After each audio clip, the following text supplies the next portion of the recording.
Hello, everyone, and welcome to a very special one-shot of Our Brilliant Ruin.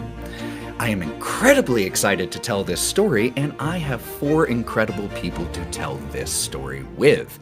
So, let's go ahead and meet our players for this one-shot. I'm going to start at Danny, playing Gregory Shaw. Yeah, hi, my name's Danny. You can find me online at Danny Reba pretty much anywhere. I'm also the Senior Marketing Manager at Studio Hermitage, which was the creator of Our Brilliant Ruin. We have a free PDF that you can check out on DriveThruRPG if you want to get the core rulebook, and a bunch of other accessories and extra downloads that you can check out there as well. Lauren, playing Grayla.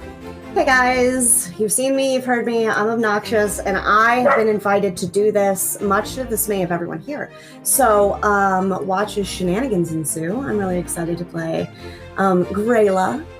She's an animal lover, and we'll get into her story and everyone else's story soon. We have Mallow, playing Niles. Thank you for joining us today. I'm very excited to play this, because this is, as you can see, up my alley, so I'm very excited. And last but certainly not least, we have Rachel playing Lady Philomena. Hi, yes, my name is Rachel J. Wilkinson, and I'm going to be playing Philomena Willow. I am the senior writer-designer at Studio Hermitage, one of the creators of Our Brilliant Ruin. And yeah, I'm excited to be here today. Oh, also, we have a audio drama, Clawmore Heights. You should go listen to it. I made it, so there you go. Now, let's talk a little bit about the system, very briefly, of Our Brilliant Ruin, just so, again, you can at least understand what is happening. Every roll in Our Brilliant Ruin will be made by the players. I will not roll a single die tonight. And most of the time, when the players are making rolls, they are going to build a dice pool of d6s. And they're going to do this by selecting one of their skills and one of their personality traits. There are 9 of each, and depending on how they are going about something, they will choose different skill and different personality trait. And depending on their rank in those different things, that will determine how many dice they roll. Successes are known as brills, while failures are known as glooms. A roll of a 6 is a brill or a success. A roll of a 1 is a gloom. There are more rules than just that, but that is enough to get you into the game to understand what is happening when we talk about brills and glooms. So, I think we are going to be good to start. What do you all think? Definitely good. Yep.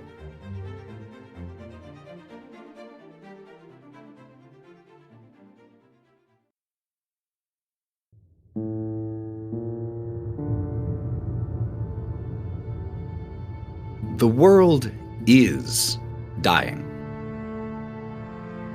In some ways, in some of the most important ways, according to some, it already has died.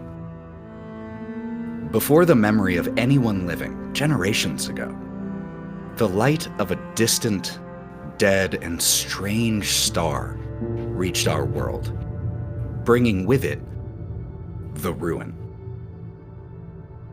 The ruin. The name the people of the Dramark use both for the light itself and the result of it. And it changed the world forever, contaminating the planet, corroding its resources, and befouling life itself. The world is dying, and there's nothing that anyone can do to stop it. But the world is also a wonder. There's a distressing and comforting freedom in the knowledge, the certainty that the world is ending and nothing that you or I can do will so much as even slow its demise. For a multitude of reasons, the arrival of the ruin also forced the world into a new modernity. And, as tends to happen in the face of one's own mortality and powerlessness, a new gilded age of art and expression and knowledge. and even splendor. Welcome to the Dramark, a world and society infatuated with its own grandeur, even while in the middle of its own death throes.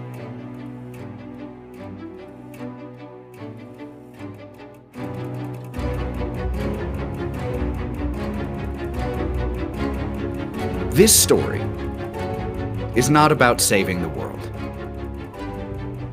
because we can't. This story is about 4 people doing whatever they will do with that certainty and that knowledge. And so, as we start our story, we start in a car. We can hear its engine and we can hear the crunch of loose gravel under its tires. There is a chauffeur sitting far in the front seat. But it isn't her that we're interested in. The camera instead focuses on 2 individuals seated in the rather luxurious leather back seat of this vehicle. A vehicle that has been provided to these 2 by House Astus Willow. And as such, the interior here is blacks and deep purples with black curtains on the windows of the interior of the windows of the vehicle. And who do we see seated back inside here?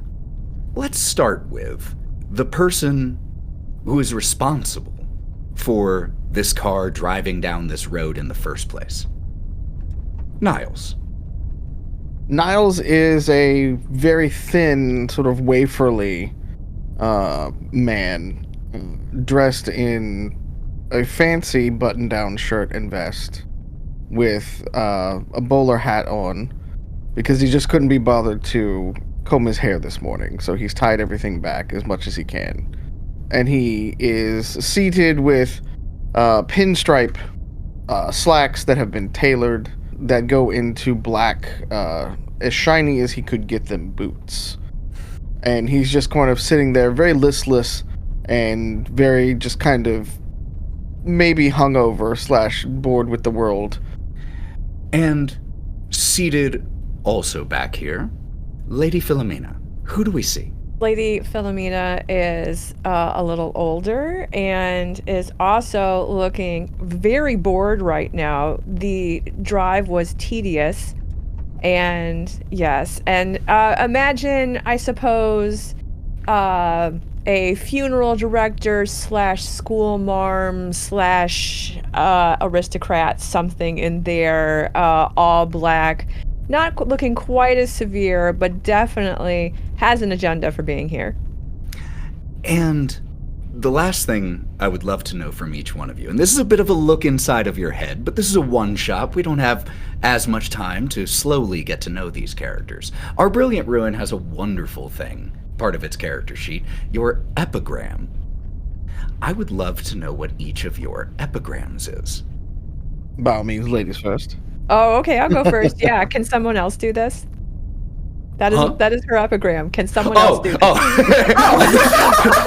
For a second, I was like, "What? You want me to read it for you?"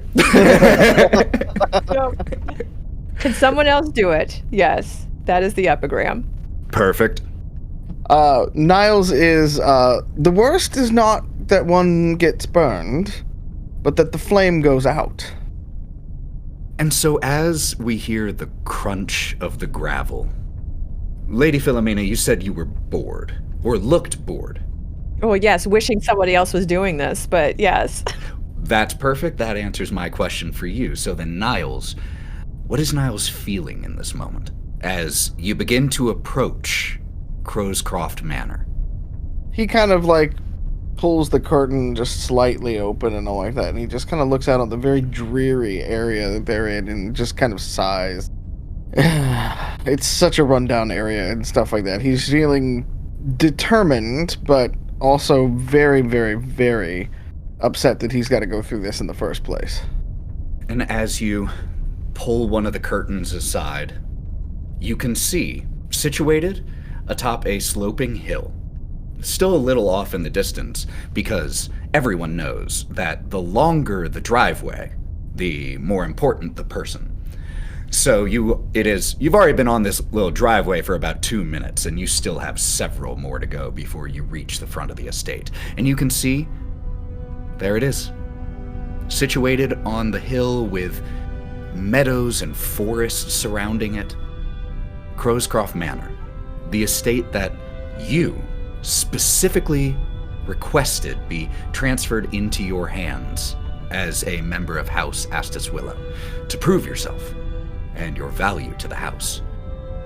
And as you pull closer and closer to the house and look through again, I think there's a part of you that begins to feel the weight of that decision, because though the house looked like any other manor from a distance, as you get closer, the literal and figurative cracks of the house become more visible.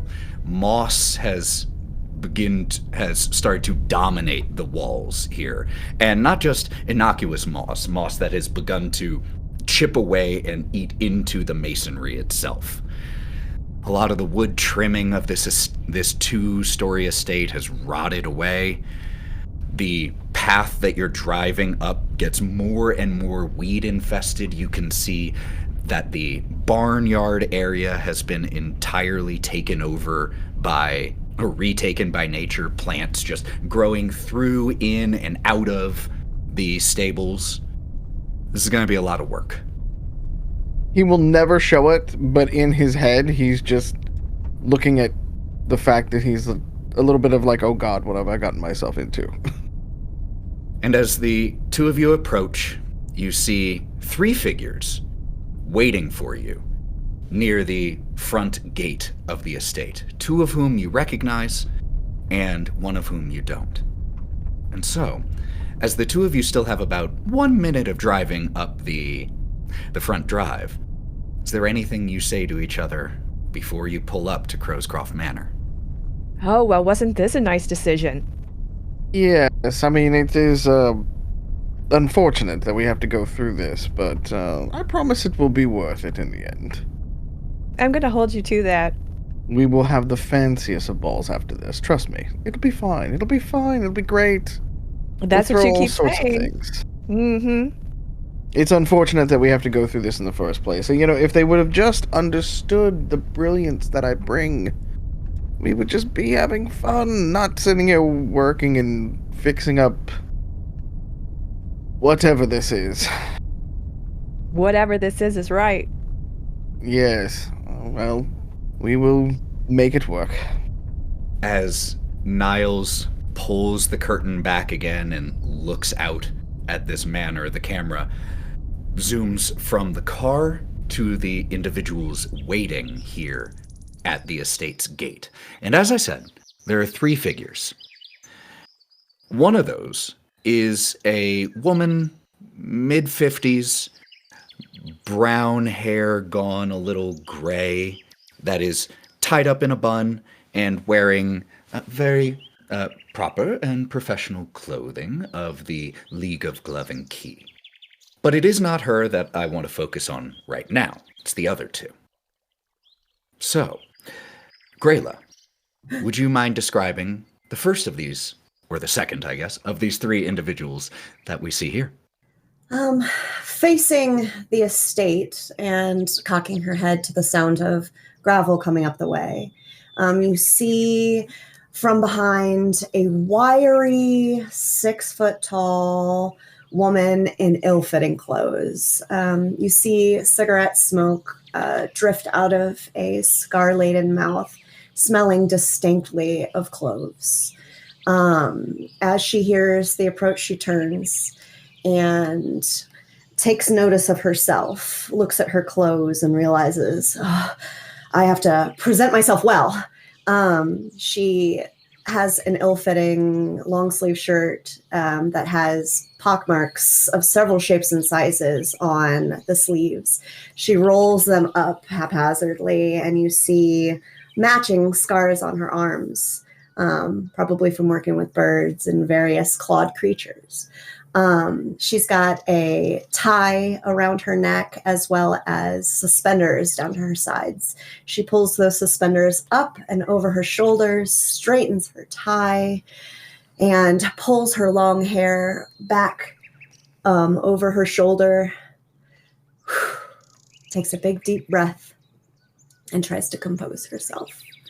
Gray is ready to meet her new employers and hoping to make a great impression with the animals here as well as the people.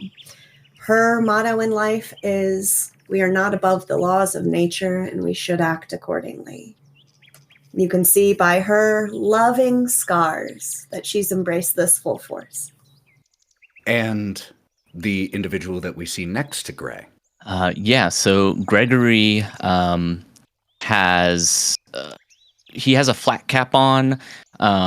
He has kind of some rough, like 5 o'clock shadow. Definitely feels like he's not super put together, but he's also not trying to. Kind of almost the opposite of Grayla in that respect. He has worn kind of wrinkles on his face, but he doesn't look old. It kind of is just either from the weariness of the world or his work or whatever has kind of just given him this worn look to his features. He does have kind of this weird fashion going on where he has these work overalls in kind of a gray color, but he has a blazer over it, a dark brown blazer that has some rips and tears in it. Not huge rips and tears, but kind of just the edging of it is a little worn and frayed. It definitely seems like he's just maybe been wearing the same blazer for a long time and has never seen a reason to get it repaired or, tailored. He does have a belt that he wears that has a couple tools along it. So he's got, a strap for a hammer. He's got a couple other small like screwdrivers and a couple pockets and other pouches for other accoutrements there. And he is not necessarily concerned with the car. He's actually already looking at the exterior of the house and kind of trying to figure out what needs to be done here. He's actually probably up at like one of the edges looking at the moss or the overgrowth and like peeling back some of the plants just with his bare hands, just like not even really caring about it. Peel back some of the creeping ivy on the exterior of the house, and some of the masonry crumbles away along with it. And yeah. I feel like after you do that, knowing that you're going to need more tools, you just kind of like lay it back down for a second. Yeah. It's definitely, he's making a lot of mental notes, murmuring under his breath. He looks like he has an expression on his face that's like, oh boy, all right, this is definitely an undertaking. And so he's just kind of doing that, being very autonomous on trying to figure out all the work that's going to need to be done here and trying to figure out what he's gotten himself into as well. His epigram is keep your tools sharp and your words blunt. Love that one so much. And the third individual here, the other member of the League of Glove and Key, I know that, Gray, you are also a member of that same guild, but you came from two different towns. Not every member of the guild knows each other, quite far from it. But there is still that mutual respect there. And so upon your immediate arrival, she introduced herself to you as Maeve Hume. And as the car pulls to a stop, the dust of the gravel settling, the chauffeur steps out, walks along to the side closest to the house, and opens the rearmost door for you two, Niles and Lady Philomena. Niles will get out of the car first, and then will brush past the chauffeur as if they're not standing there, and just start to kind of look out over the entire estate, leaving the lady in the car. The chauffeur extends a expected and proper hand to Lady Philomena too. And Lady Philomena takes it and she steps out. She surveys the scene in front of her and thinks, Oh, wonderful. The staff is as shabby as the house. The chauffeur wastes no time after you step out in closing the back door, getting into the driver's seat, and leaving. Leaving us in the dust. Literally and figuratively, and with the dust of the departing car still settling, the woman approaches the two of you. Lord Niles, Lady Philomena, my name is Maeve Hume, and I have had the privilege of being the caretaker of Crowscroft Manor since Lady Valeska departed years ago. If it please you, if you're not too fatigued from your journey, it would be my pleasure to show you around the estate. You've been keeping this up since they left us unexpectedly? Looks back to the house and then turns to you with setting a confident look on her face that isn't necessarily reflecting reality. To the best of my abilities, it has been with limited funds and only myself to do so, I've done the best I can. But I am sure that with the return of residents here, that it will be brought back up to its former glory in no time. Even more so, my dear. Yes, let us, and he'll turn back to Lady, and he'll just kind of look and, please, show us around. Gregory is very just still laser focused. He kind of hears voices, turns his head over.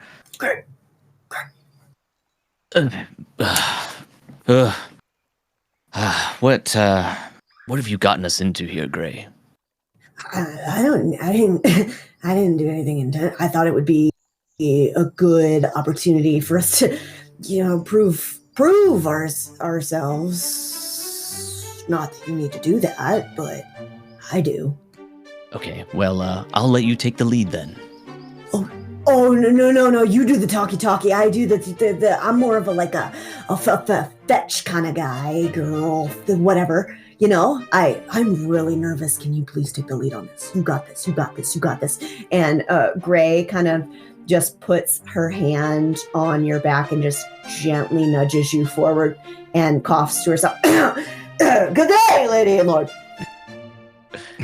So Gregory will kind of cast a glance back, but take a couple steps and, yes, hello, your lady and lordship. My name is Gregory Shaw. I've been brought here to kind of help assess the state that the manor here is in. Suffice to say, it's not great. But, and slaps a shoulder on your hand, slaps a hand on your shoulder and says, and there's nobody like Gregory to get this ball rolling. The best planner I know in the entire league. Maeve, from behind everyone, so only, or at least from behind the Lord and Lady, so only Gregory and Gray would see this. Maeve looks down and looks absolutely mortified at the lack of proper decorum coming from these two staff members. Just... Well, it's good. I don't care much about decorum. It's a pleasure to meet you both. Yes, charmed, I'm sure, yes. And he will reach out a hand to them very awkwardly. And Grayla reaches and weirdly puts her hand like this, and she just kisses your hand. Thank you for your faith. And then looks at Greg like, help me. Greg will go ahead and reach a hand out and shake your hand, but his hands are not clean. Like, he has been messing with this ivy, and he probably has some dirt and stuff on his fingers, and so he's shaking your hand, and then he says, whoops, and he kind of just wipes his hands on his work overalls. He'll pull a handkerchief out of a vest pocket and kind of, rub the hands through real quick as best he can and just kind of do one of these things. And he's like, yes, we were going to be shown around and trying to understand this whole place. And perhaps you would like to join us, I assume, and we'll get it figured out. Yeah, I would love to see the bones of this place and see how it's holding up, because it's anything like the outside. It's probably worse on the inside. Could be, but we'll have well, I would say faith, but who the hell has faith these days? High hopes. Let's go with high hopes. Yeah, and I definitely am very excited to get with the stock and flock and just really hit the ground running with our animal friends here. Get this up and running like we need to. Maeve begins to show you all around the estate, starting with the outside. Despite the modest stipend that was provided by the League for me to maintain the grounds, there simply was not enough to keep up with everything that needed doing. And you can see, as I said, overgrown almost everywhere. Maeve has managed to keep the tall grass a little bit shorter, like right around the exterior of the manor itself, but outside of that, it has begun to dominate and take over. But while leading you outside, one of the first things that she points out to you that definitely catches your attention most, Gregory, I don't know if the Lord and Lady quite appreciate how problematic it can be to have a cistern that is not functioning and is mostly empty. Maeve Hume leads you to where the entrance to the underground cistern is used for repairs. I was not exactly confident enough or equipped enough to check on what exactly the problem was myself, but there has not been any running water, at least none with any real pressure for quite some time. Well, and Gregory he's not going to get his hands dirty, but he's just kind of observing, just looking at it, and say, yeah, well, that's going to have to be one of the top of the list things. Not really going to get very far in this manor without any running water. So who knows what's Indeed. going on there. This just a gem. Just a gem. Niles. What a great choice. Yes, well, it was this or the small paddock down on the other end of the city. So, we'll do the best with what we have. I'm wondering what I did to upset the family so much to send me to this place. Well, I've heard rumors, but you'll figure it out. You're a smart lady. You'll figure it out. The part that catches your attention, Gray, is the fact that it looks like Crowscroft Manor did once was able to house, had kennels and stables and all manner of being able to take care of at least enough animals to get by independently. But now those buildings themselves are going to need some work and upkeep before any animals can be tended to in them safely and responsibly. And upon seeing the dry cistern, she knows she can't get any work done if she can't water these animals that come in. And she looks at the barn and just puts her hand in kennels, puts her hands on her hips, and you see a different side of her. She becomes more professional, more business oriented, and you hear, we absolutely can't work with this. We have no water. We have no land. I mean, it's clear that we can house animals, but it'll all depend on what you particularly want from the estate to what kind of animals we're going to house. When you give me that information, I can move forward and we can stock out. Well, horses, of course. Of course. Did you say a horse, of course? Of course. That was probably one of my top 5 favorite things that's ever happened to me, Lord. Thank you.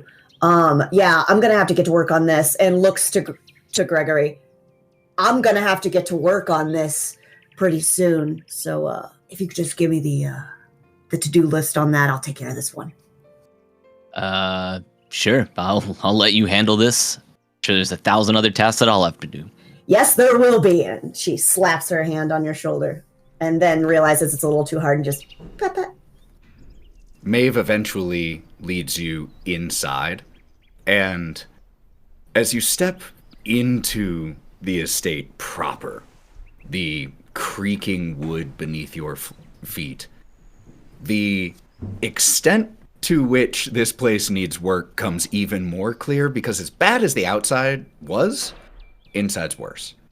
And it's, again, only driven home by the absolute emptiness and coldness of the place when you step inside of it. No fires lit, dust. It looks like Maeve did some dusting to prepare for your arrival, but she's one person, and there's a lot of... You can only put so much lipstick on the pig, and she tried her best. She went through a whole stick. But as she shows you around, obviously one of the most pressing concerns is the lack of proper staffing for the estate. I would be happy to remain on to assist with anything your lord and ladyship would need, as I have over 3 decades of familiarity with the estate. But should you wish to not maintain my employ, I would be happy to direct you to other members of the League of Glove and Key, whom I'm sure would be more satisfactory. See how well you work here, and then we'll take it from there. How's that? Call it we need like a recruitment drive. We need to get all the best PR that we can get out there, of course. It wouldn't look very good if we just came in and, dictatorially just sacked all the people who were most important, or may have even had, all the information about all of this stuff. I'm just saying, it wouldn't look good if you just went in and sacked the 30-year people. Very generous, my lord. As to other staff, I have taken the liberty of drawing up a needs list and some recommendations of individuals that I know from Crowscroft Village who would be... I'll take that. I'll take that. And she has drawn up butler, housekeeper, chauffeur, groundskeeper, lady's maid, valet, hallboy, cook, scullery maid, housemaid, a number of different things, along with 2 or 3 recommendations for each position. Sure, we can figure out something. As you are taking a look at the note while she continues to lead you through the house, Maeve says to you, one other thing, I hesitate to even mention it, but sometimes the manor does make strange sounds. Banging, rapping, from likely pipes, I would imagine. Nothing has ever come of it, but I wanted you to be aware of it should you hear it, and not to be alarmed.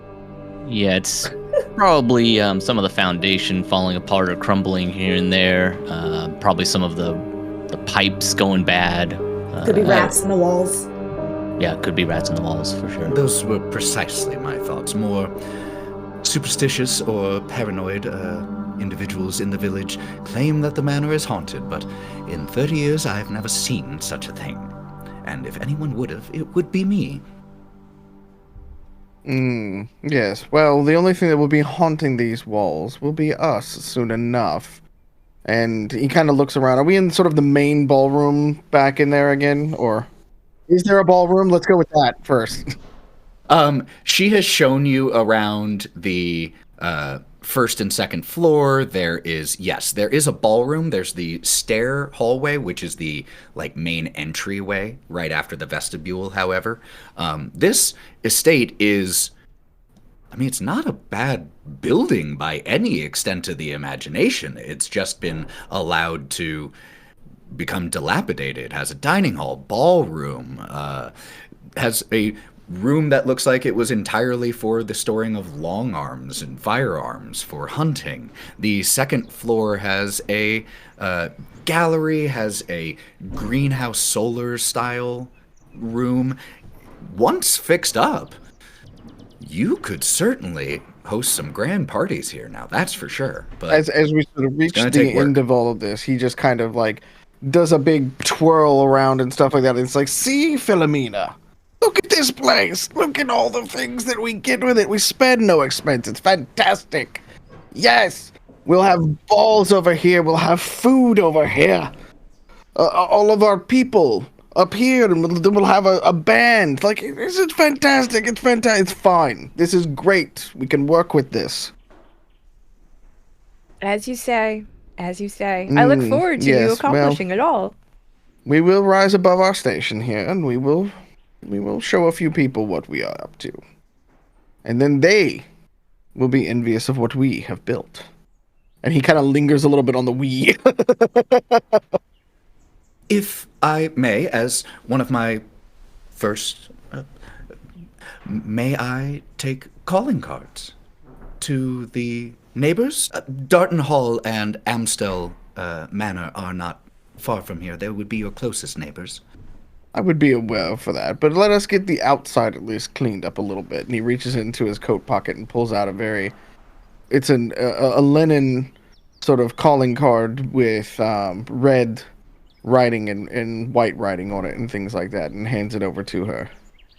Says, you will know the right time to send this. And yes. Of course. I will simply inform them that you are present but not currently prepared to host any guests at the moment. And she gives a little curtsy and holds the calling card to her chest, steps away 3 steps, and then exits, leaving the 4 of you now here in the ballroom area of Crowscroft Manor. Our budget for this, or am I to understand that we have no budget and we can do whatever we want when it comes to this? I would leave that up to your discretion, your lordship. It's gonna cost money regardless of what you do, whether you're trying to just repair stuff or gut it and add new stuff. I would say that our first priority needs to be that cistern, though, and I can go take a closer look at it. I can certainly help. Did you know the moles can dig without having to see?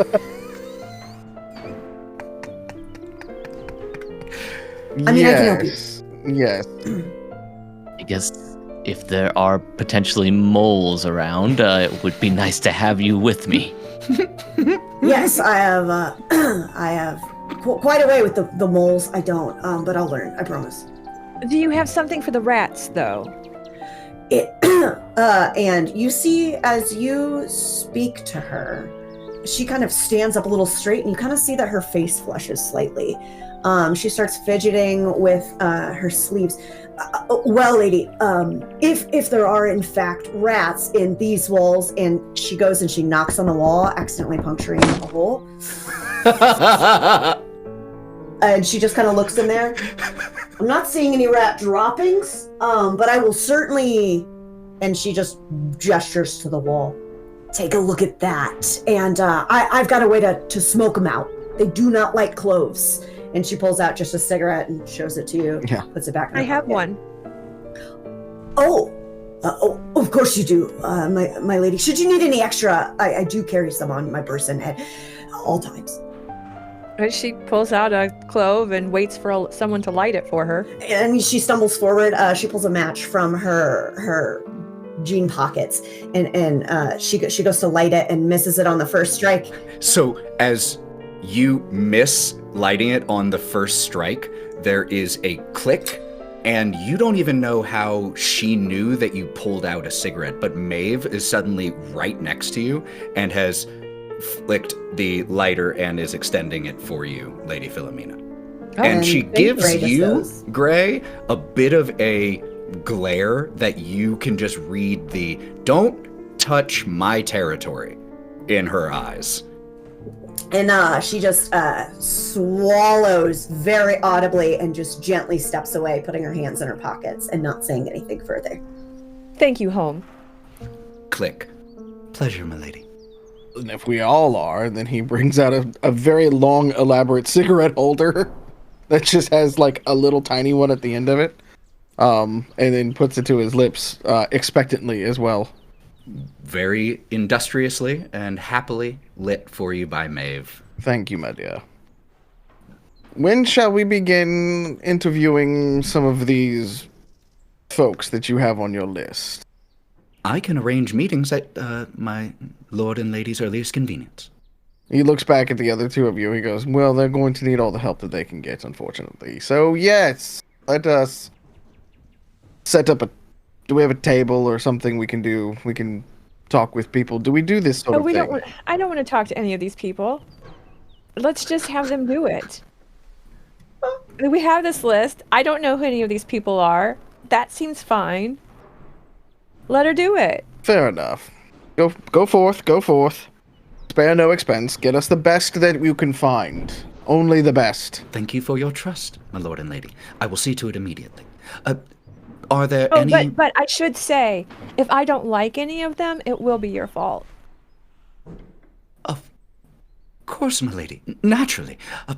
Then, may I ask, are there any particular staff positions you wish priority placed on? I need a lady's maid, absolutely. Ladies' maid, absolutely. My lord? Make sure there's someone. Make sure there's a seamstress. A high, well thought out seamstress. Making notes on the paper as you say this. Of course, of course. I know just the person, my lord. Oh, and this gentleman, what was your name again? Shaw? Gregory, ma'am. Oh, okay. Get him some help too. I want to take a bath, and it sounds like I can't take a bath. Oh yeah, there'll be no bath taking until we get that cistern taken care of. And Yes, we're going to prioritize that. Get me somebody or get him someone to do him things. I can send word to the union, Rivet and Bellows Union, straight away. And Is that who see- you're with? Are you with the Rivet and Bellows? I think that maybe we'd want to bring on some unbonded help. Probably do it for a little cheaper, quicker, less overhead that you have to worry about. You want it done quickly, I like right? it fast. Is it Yeah. going to happen fast? All right. It'll happen faster if we don't go through the guild. I guarantee it. I mean, I'm always up for expediency. So long as these people are good, I don't care how it gets done. So, do which I have must. some unbonded folks that I can bring aboard here, and we can see how quickly we can get it done. It depends on the damage. They aren't going to rob us, though, are they? I can guarantee you they are not going to rob you. Okay. I mean, not That's not like what there's they much take. here, but Yeah. As long as their dues are paid, you have nothing to worry about. And it sounds like you are sparing no expense. no. We're going to spend every mark Niles has. So, we, with Maeve Hume rushing off to send letters to and to send word to the individuals that she thinks best for the particular positions. Before we cut forward a little bit here, I want to know from all of you, of these particular staff positions or others, which 5 would you want filled first?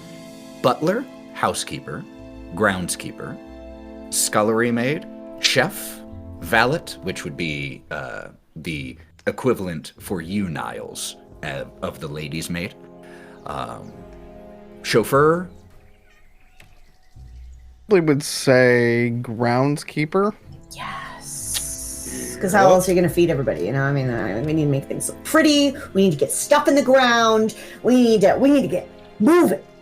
Well, we can hide some of the impurities of the house with a nice outside and just, work in progress kind of thing, right? And then, of course, we need to eat. And, I don't think either of us in here would care to be in the kitchen now, would we? I don't even know what a kitchen is. Yes. Yes. So, yes, we'll need that and perhaps a butler to go forth with there next, I would say. Lord, Yes. sorry to speak out of turn. I like I said, I'm here for Flock and Field. And I was just wondering. I mean, I know we're gonna work on the cistern, and I can definitely help doing that, as well as the barn and kennels. But we want horses, clearly. But are you wanting chickens? I mean, we need to get those things here. So if you could just keep in mind what kind of feet you want on your ground. We want food, is what you're asking. Yeah. I mean, you want eggs, you want fresh chicken, you want goats? Like, what are we looking at here? What do you need dogs for? I mean, I just want to get the gears turning, because that's the whole reason why I'm here. Perhaps goats could take care of your grass problem. That would be very helpful, and also they're really good at eating compostables as well, so we're not putting more waste on our planet than necessary. You have all... Not that that matters to me or anyone else here, of course. That's a 50-year-old's problem. You have all of the answers, and he kind of goes in there and like takes the lapels and like props them up a little bit just to puts them out and everything like that, just to kind of like give him a little attaboy, like you got it all. Just do as you need from there on, but just know, I would like at least one peacock. A peacock. That's very exciting. Yes, a peacock. I mean, I've totally tended peacocks before and not just dreamt about it in my dreams. I will make sure that we have the best space for your peacock and for you to show your peacock. Fantastic. And he kind of just, like, big smile on his face when you say that. And she just beams. She's standing taller than you've ever seen. She's on cloud nine. So, we actually cut now to Gray and Gregory checking out the cistern to see exactly what needs to be done, because you listed that as high priority. The entryway to the maintenance section of the cistern is a wheel lock round door that is sunken into the ground outside of the estate. So you have to, and it hasn't been opened in a little bit. So it takes both of your efforts to get the first inch of it turning and then spin, unlock, and open it. And the cold air from this underground cistern comes out of it as soon as you open, along with the smell of wet concrete and water. And a little bit of mold, honestly. Who goes down first? Do you want to send me down? No, Gregory will go first. Good. He is going to take off his kind of ratty jacket and throw it on the ground right outside of the opening, and then he's going to head down with probably some sort of handheld lantern or something like that, because there's no lighting down there. So he'll light up a lantern and kind of be the first to go down. You begin to climb down with Gray passing, holding the lantern above the entrance at first as you climb down, and then passing it to you. And then Gray, you follow behind. And as your leather boots or shoes make contact down here, there's just a slight splash of water. The space under here, concrete, fairly large, and is clearly built underneath the foundation of Crowscroft Manor itself. You can see tall pillars that support the manor above. And as the two of you start to look around, it doesn't take an expert, even though you are one, Gregory, to realize that this is not going to be a simple matter of just refilling the thing. Which in and of itself is going to be an issue, because you're not located right next to a source of fresh water. Yeah, so Gregory is kind of assessing it, and you can tell from the size and the mumbling and his general body language that the more and more he explores and looks around down here, the more and more it is just not looking good. I think at first you came down here with like the tiniest amount of hope still left that this wouldn't be a huge thing. Like, all right, above ground sucks. So maybe down here, it won't be that bad.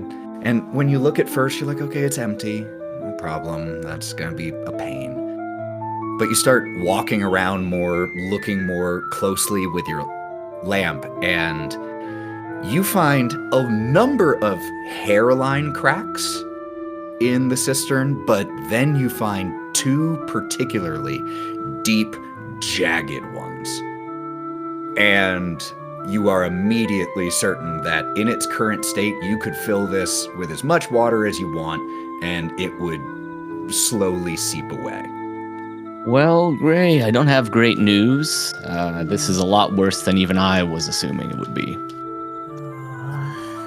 I could probably do some repair work. It's not going to be easy, and it's not going to be a short process. And then the next issue, once we get any of that figured out, is we're going to have to get more water in here, which is going to be its own problem that we'll have to figure out. I mean, we can mule cart it, but what's that? And it's gonna point at that. I mean, that doesn't look. I mean, I'm not an expert like you, but that doesn't look like it's good. No, I mean, what if we can't put water in here, can we? Not right now. That's okay. yeah. We would need to repair at least. I mean, at the bare minimum, these 2 openings. And even if we do that, it's kind of a crapshoot on whether everything else is going to hold. What if we? Okay, we really need to. And she puts both hands on your shoulders. We really need to make a good impression here. And she kind of lowers her voice. I really don't want to mess this up. What if we pivot? Okay, what if we build rain barrels? I mean, we could try and start. I mean, because we can mule cart some water from the lake. I don't know, man. I'm kind of tripping. We're not. Yeah, it's. Just calm down. Okay. We'll figure it out. Gregory, you remember Trevally by the Sea. It's an unbonded enclave that is not terribly far from here and is situated along the coast. It might be a good source to solve both of those issues. Is potentially finding laborers and potentially entering into some type of agreement for the fresh water. Okay, Gray. Yeah. What you got? I think I've got a solution. Here. You always do. And I think with the way that the Aristos want to just get things done as quickly as possible, I think it'll solve things in the best manner that we can make it work. There's an unbonded conclave pretty close by. Not only are those unbonded workers that can come and help with the repair situation, but they're next to a body of water, so we could find a way for them to help us get the water in here once it's been figured out. Okay, cool. And obviously great. they're unbonded. I might even know a couple people that are down there, so that'll probably be the next step for me, is going down there to try and chat with them, especially knowing that we're being bankrolled by some aristocrats that are a little desperate. I think that we could definitely work something out. Yeah, I think that's a great idea. 2 birds, 1 stone, as it were. Of course, I would never throw stones at birds, just to be clear. But I think that it's really important for me to show work being done here as you leave. Is that cool that I hit the ground running and I get started, show them we got good faith and we're moving? Do you know what you're doing? Mostly. I know basic maintenance. I mean, and she puts her hand on her head. It looked like it was just going to be basic maintenance. I'll obviously just get started on just basic stuff, and then when you come back, you can help me with all the structural stuff. I think we just need to make it look like we're working, because I've heard a lot about Philomena, and I don't want to get fired on my first day. Okay, I think you might be overreacting a little bit. Why? I never overreact. Oh, there's always going to be other jobs. There's always going to be other jobs that we can take. Right. And especially with you, you've got the guild to help you out. Yeah, but I don't want you. The guild, man. Listen. Sorry, go ahead. I'm more. I don't want you to do more harm than good down here. If I'm being completely honest, this is standing on a razor's edge of falling apart. And if this area falls apart, the entire foundation falls apart. So. Okay, so I won't be touching that. I'll just be touching my barn and kennels and stuff. Yes, yeah, that's what I was going to say. Yes. I'm not a well worker. I'm not a mole. I'm not a shrew. I can't do. I'm not even a prairie dog. I can't even do anything down there. But you're great at the kennels, at the animal stuff. Yep, so, absolutely. We're just gonna pivot here. They obviously also want horses and all these other animals and stuff. So that also seems like something important to them. So, I think there's a way that you could probably spin this to appease them while I am working with the unbonded negotiations. Perfect. I really appreciate your people thing and my animal thing. We got this. And We got this. she's going to put her hand up for a congratulatory hand slap. Let's go! She's really trying here.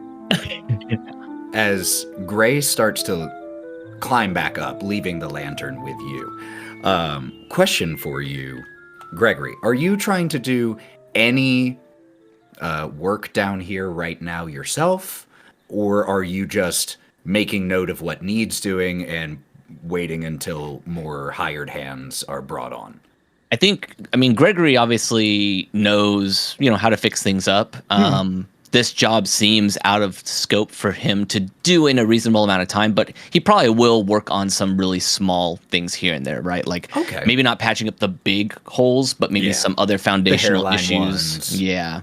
Cleaning out the rubble that, is in there that you don't want getting into the pipes. Basically making sediment. it easy so that once I do bring people here, they've got a clear, area to work on and a way to get there. And Grayla, were you planning on going up, like you said, to start doing preliminary work on the stables and pens and all of that? Yeah. So she is going to, she wants to go up and she wants to take a gander at her area, make sure that things are ready to go for when animals do arrive. She's going to do some basic repair work, try to procure some buckets, troughs, clipping, tools. Just going to see what was left and what we will need once we go into town to make those trades and acquisitions. Incredible. In that case, we're going to have our first 2 tests of the session, and that is going to be from Gregory and from Gray. Now, we have to choose what personality trait is most relevant here and what skill is most relevant here for each one of you. So I think for Gregory, this kind of makes sense to do obsession and craft. Totally agree. He is obviously very laser focused on anything repair. That's his whole thing. So I think at this point, she's going to see what kind of repairs she can make on her own without the help of Gregory. That things that aren't like structurally, Okay. Just like how to make the paddock door swing or how to rig up a trough or whatever. So what skill were you thinking? Observe and ingenuity. All right. Yes, With thank you. ingenuity and observe, you have a 2 and then a 3, so you get to roll a total of 5 dice.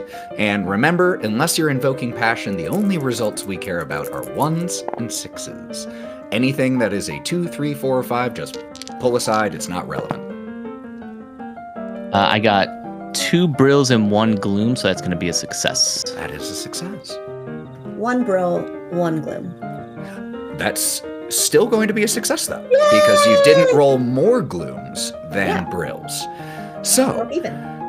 Gregory, you start doing, the first thing you do is you climb back up, you find like a little shovel and all that and bucket so you can start getting the, ground up masonry and the sediment and all that. And then you start seeing where you can just do a little bit of patchwork and getting to work down here in the cistern. While Gray, you find that a passable set of groundskeeper's tools and repair tools have been left behind here in one of the sheds. They are not the highest quality. Some of the polyresin or ceramic has broken over time, but it's enough for you to get started. And so what is the first little project up here that you figure out you can do by yourself without Gregory's help that you start getting to work on? She knows that she needs to set the space, right? And she wants to start with a small task. She is going to rake the caked droppings out of the kennels and the paddocks. And she's going to hum while she does it. And as she's setting the stage, staging her room here. And so these corroded nails I found would not be useful. I would just ask for some polyresin ones if I needed, or I wait for Gregory. Actually, so since you just added something to the world right now, As you were looking around, you found a bucket of corroded nails, and they were in the corner. And also in the corner of this shed, there was just this, it almost looks like black creeping mold right next to it. And I think as soon as you see that, you recognize that for what it is. And fortunately, it looks like it hasn't taken much hold. And one of the best things for the creeping ruin in this type of situation is fire. So that being completely known and not okay. So when she sees this, she's kind of going to take a step back and grab her chest a little bit. She's not had many moments where she's had to be face to face with what it looks like to just be in an environment with this ruin. She works a lot. She's with the animals a lot. And it's been years. So as she sees this, oh no. Well, I don't think they should know about this. This is going to stress them out way more. And she is going to pull a match from her pocket, and essentially seal up, create with dirt just a little circle around where she's about to burn, or a little closed off area, and she's gonna light this up, and get rid of it. She needs to burn it away because that's what she's been taught to do. And, as a true folk, the term that you frequently hear most for this is the semi-scientific entropic particles. Yeah. And so I think... Icky bits! And you just... Basically, this small tool shed, you look at it, you see this manifestation, these entropic particles, and very quickly make the executive decision that this shed and everything in it is not worth keeping. And not as I worth the risk. I light it up and kind of walk away and just kind of look at it. God, Gregory's gonna be pissed. We need a new shed. And the shed takes off as the camera just for a second follows the smoke rising into the air, carrying what in the drama arc knows with it, because we still understand very little about the ruin. But as that is burning, the day passes. Over the course of the day, Maeve comes to you, Lord Niles, and Lady Philomena, with frequent updates about the staffing. The first one she does very quickly is she puts a high priority on the lady's maid. And within an hour of this conversation, Lady Philomena, Maeve returns to find you, which begs the question, where would she find you? In the most comfortable chair in the house, wherever that might be. So let's assume in the drawing room, there's surely a chaise, even if it has little tufts of cotton falling out of it. Philomena will have draped herself over it, smoked cloves. And there was a cloth that had been draped over it to keep the dust off of it, and in an absolutely, again, below your station, can't believe you're having to do this. Where is that woman? You had to pull the cover off how yourself. Dare she? How dare she make me unsheet my own furniture? I agree. What the sheet? And dust fills into... But you've been... I think at this point, the glass ashtray next to you has a couple... semi-finished or finished cloves. Eventually, Maeve... Milady. Wonderful news. Good. Home, yes. Mabel Henshaw, the absolute best that lady's maid that I could find here in Crowscroft village, has agreed to come on in a probationary period. I do regret that is a rather common refrain that I've heard from a number that I have inquired with. The manor does not have the grandest reputation, and so a number of the true folk are hesitant to sign on for long contracts at the moment. But I have no doubt that all of her concerns will be put to right. Oh, it's not probationary on my opinion. Are you telling me that it is probationary on this woman's opinion of me? Milady, did not mean to offend. No, certainly not on you, on the condition of the estate, without any water or any such things, not to mention the rumors of... Niles' opinion. They don't like him, right? Oh, it is certainly not you, milady. That I can guarantee. Yes, it's just not me. Okay. No. That's fine. Of course.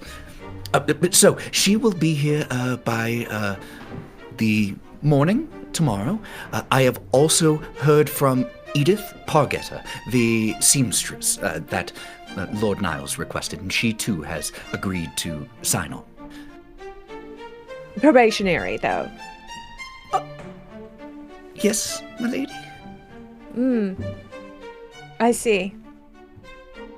For what it's worth, I have no such considerations. I am happy to remain here at Crowscroft Manor for as long as your ladyship and lordship would have me. Well, that's good. At least there's somebody here with decency. All right. Her posture gets even a little bit better when you say that. Like, you could balance books on her head and teacups on her shoulders. She is just so perfectly proud. Well, you are heads above the rest then. All right. Well, let's let these women have a chance, and we'll see how they do. Question. While all this is happening, Niles, where are you? Niles is walking the hallways and all of the main areas and stuff. He is obsessed with trying to just get it perfect. You know, there is a vision in his head of what this place could look like and what this place could be.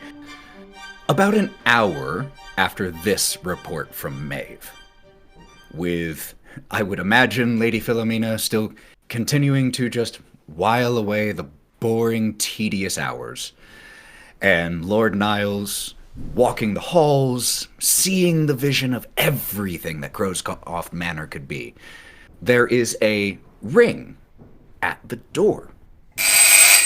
And both of you hear the quick footfalls of Maeve Hume as she quickly goes to answer it. You can hear very brief, muffled conversation, and then the door close. She then comes to find you two. Lord Niles, Lady Philomena, I have received a calling card for you both. And she passes you it's a letter, and it is handwritten on the outside, addressed to both of you. And when you crack it open, you see this green calling card, and again, handwritten, very elegant hand. The calling card seems to be from the Lady of Amstel Manor, Lady Fidelia Valgrieve. And the response reads, Lord Niles Willow and Lady Philomena Willow, it is my absolute pleasure to welcome you to the area.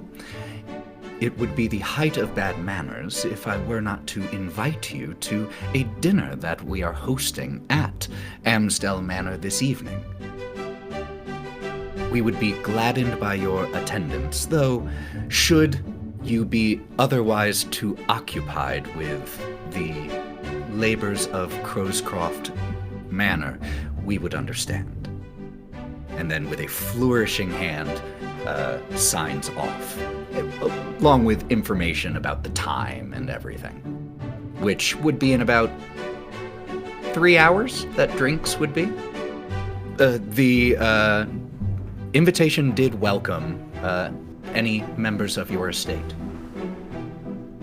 But it seems that our presence has been requested. Perhaps we could find some allies in our dear neighbors. I agree. I think anything to get me out of this place for an evening and maybe into something civilized. I mean, I'm never one to throw down on a party or miss out at this point, so let us go and have a good time, yes. All right, let them know that we accept. Of course, milady. The two of you, or will the others be joining you? Well, let's do this. Let's decide to take them and tell them it is a reward for good work. And then, if they make us look foolish, we'll make them regret it later. That nervous one is very interesting, too. It could be fun with that. We could have a little bit of... That could be... We could have, like, true folk entertainment. Ah, yes. I like this idea. You are a cunning one. I like you. Bring Lady. the other two to me. Bring them to me. At once.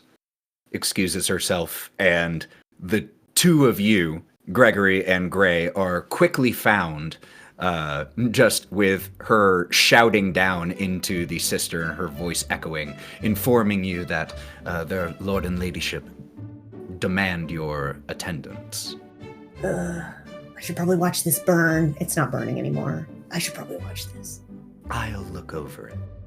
Well, pretty much done as much as I can down here anyway, so sure thing. And Gregory will kind of just do a quick wipe of his hands on a cloth, but obviously not enough to fully clean himself up as he gets out of the cistern. As Gray and Gregory find the two of you in the estate, one of them has, water, like wet cuffs of the trousers and grime and dirt on the shirt and hands. The other has some soot and grass stains and all of that. They're a little unpresentable at the moment. Pretty.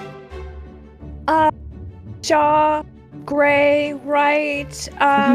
We're going to be going to AMSA with us today. You can't look like you. That would be embarrassing. So, do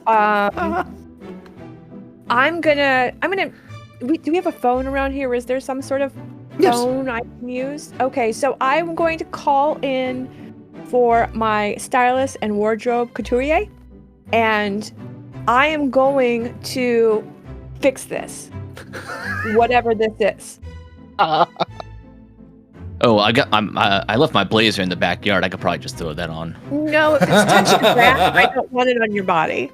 So let me take care of this, and that would be, I'm going to use a dot for portfolio. There it is. Please be prepared, and we will be leaving in just a few hours from now, and you will wear what I tell you to wear. Yes, ma'am. And she salutes you weirdly and awkwardly. If there's drinks and food in it, I guess who am I to say no? We get to eat. Isn't that exciting?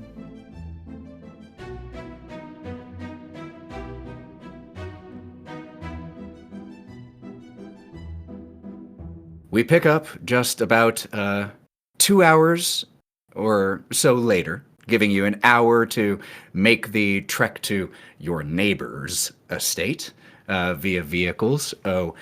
As all four of you are being chauffeured, a car had been sent over by the Valgreaves for you, which, in and of itself, is an interesting social decision on their part, since you all didn't request it.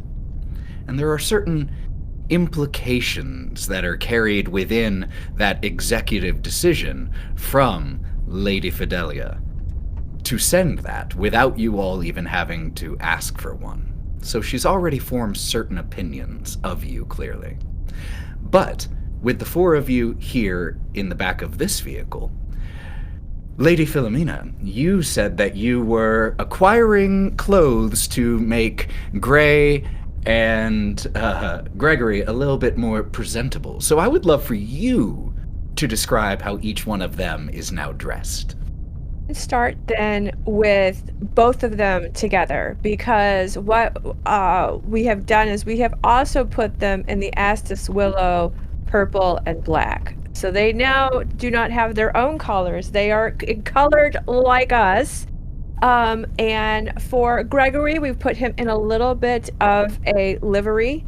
So it is a bit of an Astus Willow livery. I'm sure Gregory is having lots of feelings about this because it is looking way too true folky, but the cut of the suit is impeccable. It's beautiful. It's black. It's sleek. It's nice. It's slim cut. He's looking hot. Everything is great. He's even got some sort of interesting. I don't know if a flat cap really works for this, but maybe it does.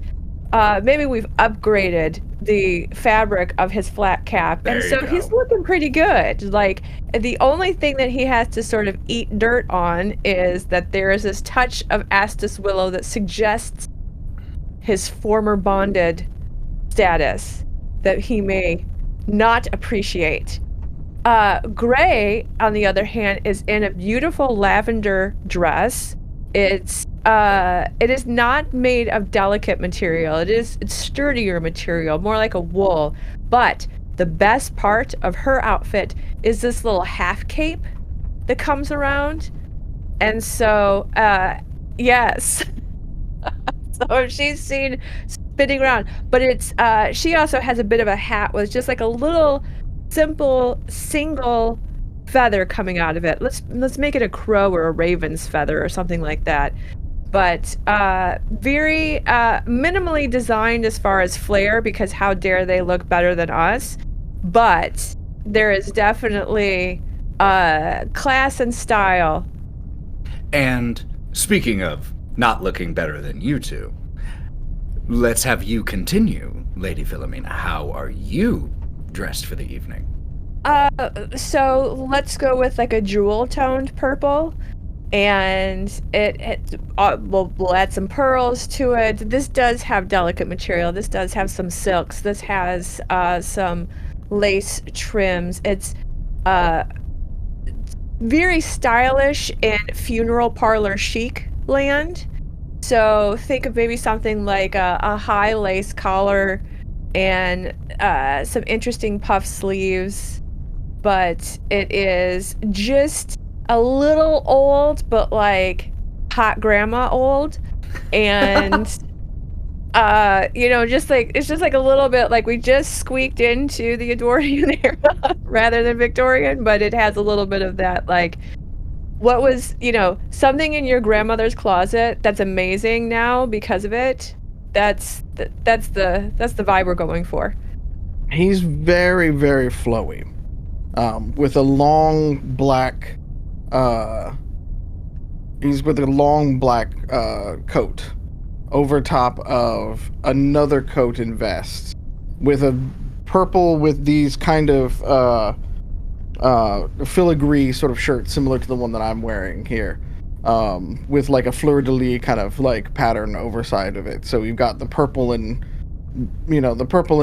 dark color sort of combination that everybody has with it. Now he's done the full-on hair though, and we've got like hair flowing in the wind, but with one sort of skunk stripe down the front of it. So it's, of course it's all black except for the gray portion in the front.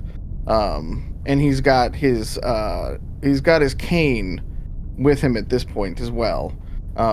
So he's, very done up well with a little bit. He's kept the pinstripe, sort of tight cut pants and things like that going into the black boots, but he's cleaned those up a bit. And put on maybe a different pair of black boots, out of the 40 he may own at this point. And pretty well put together and things like that, but he does still have several bits of sort of filigree that look metal-ish, in a way, to kind of accentuate certain parts of it. Very regal in that sort of way. Very cool. Love all of those descriptions. As you begin to approach, and you can see out of the front windshield and out of the side windows, you can see Amstel. It is a gorgeous country estate. Probably around 5,000 acres here. You drive past extensive fields where cattle are grazing. There are beautiful woodlands around. And when you see this, Niles, I think there's a part of you that can't help but see what Crowscroft Manor could be with the right tending to. And as the car pulls up and the chauffeur gets out and opens the door for you, you see, as you step out, there are a lot of staff that work here. And you see groundskeepers, those who tend the animals. There's one individual walking by about 300 feet away. As you step out, has what looks like a large vulture perched on his forearm and is just making his way back to an aviary, supposedly. There is a well-dressed man who is smoking a pipe, and as the car pulls up and the door is opened, he takes the pipe and he knocks it on a nearby piece of masonry to get the remaining tobacco out and tucks it away and straightens his attire. And as you all step out, the older man, maybe a butler by the looks of it, gives a crisp bow to you all as you step out. Lord Niles Willow, Lady Philomena Willow, it is my pleasure to welcome you to Amsdale. And may I know the names of your guests so I may announce them properly? Yes, this is Mr. Gregory Shaw to my right here, and then to my left, this is Miss Grayla Venstar. Wonderful. Well, if you'll follow me. And as he says this, you all hear the distant shot of a rifle or a shotgun. He begins to lead you around the estate, and this place is beautiful. And there are creatures that, as he leads you, there are animals wandering around this estate, most of them freely roaming, far closer to the staff than you would ever expect. Deer with huge antlers that are just walking mere feet away from a groundskeeper who is tending to a nearby garden bed. You can hear the very distinctive, distant caw of a peacock. The scream is undeniable. Yours or the peacock's? The peacock. As he continues to lead you, you once again hear a this time closer, and you can hear the soft, gentle clapping of a few gloved hands as you come around to the rear of the estate. There is a beautiful, expansive concrete and masonry back veranda, but where the butler is leading you is out about 500 feet away in beautifully tended open field where there are several comfortable chairs that have been set out here, tables with glasses and tea and all of that here. And there is one individual who is, like, as you come around and the applause is continuing, lowering a shotgun and draping it into the crook of his arm as he cracks it and pulls the shells out. A gentleman of not small stature, either horizontally or vertically, as his waistcoat is bulging a little bit at his girth, and he turns and gives a little bit of a little half-hearted gesture of a bow or salute. And the three who are applauding most are three younger women. "Oh, Father, that was a wonderful shot, wonderful!" In addition to the man and these three applauding daughters, there is one other figure out here that you see at the moment. It's a young woman. She's dressed in earthy tones, albeit elegantly. Beautiful browns and rich greens, and has a large, large hat on that has several, like close to 9 or 10 fresh flowers that have been set atop it as decoration. And she has, as she turns to your approach, she has a golden cat, a gold-furred cat, just sleeping in her arms that she's stroking as she turns at your approach. The butler introduces the 4 of you in order of importance that he determined himself. And then, If I may introduce Rex Granville Galdepark. And the man, pleasure. And may I introduce my daughters, Imogen, Clara, and Violet, apples of my eye, every one of them. 2 of them, or one of them, gives a very polite bow, or a very polite curtsy. The other 2 of them kind of like squish together a little bit and start to whisper to one another, and you see their eyes just falling exclusively on Gregory and Gray in this situation. Are they really bringing the hell? And then, Girls, Oh, I didn't hear you, ladies. What did you say? and Rex turns and cocks an eyebrow. Imogen, Violet, were you saying something? No, Father. Yes, I think I heard them, but there was something with the animals. I actually, because you're being a little Barbie here. And I don't mean Barbie as in the toy, like Barbs.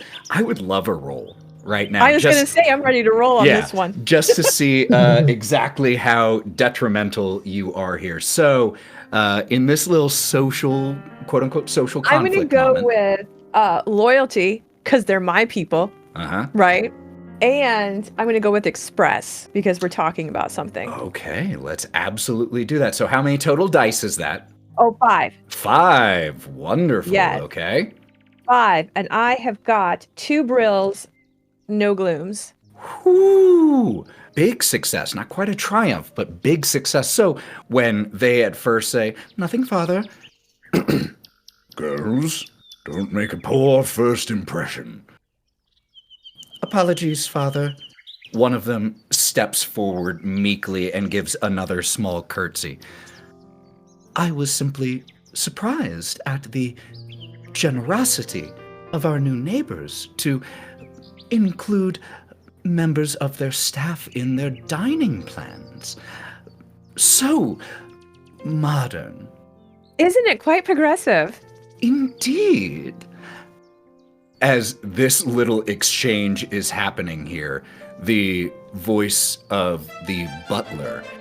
May I introduce Lady Fidelia Valgrieve, 5th Countess of Amstel.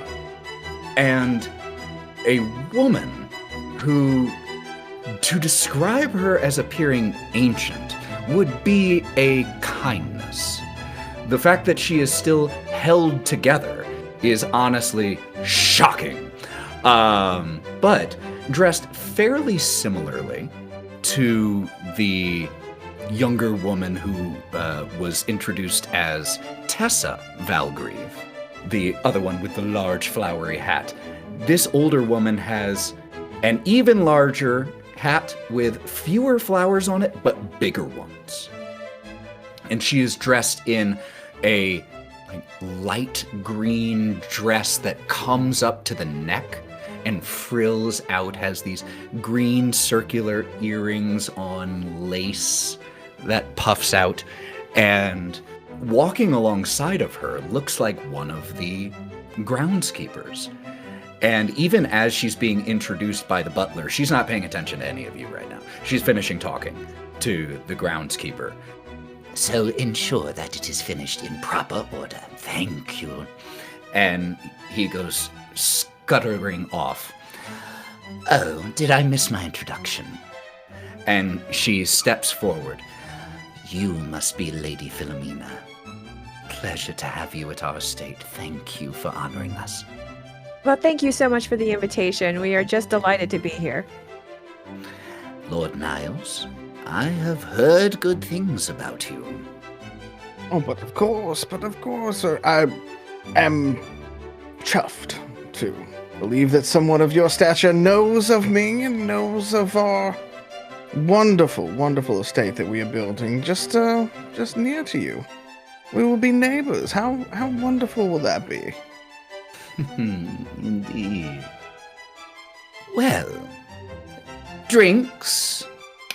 Oh, but of course. She snaps her fingers a few times, and seemingly out of thin air, a complement of 3 serving staff arrive, and in very crisp and organized, almost staged fashion, white wine, champagne, pre-dinner drinks.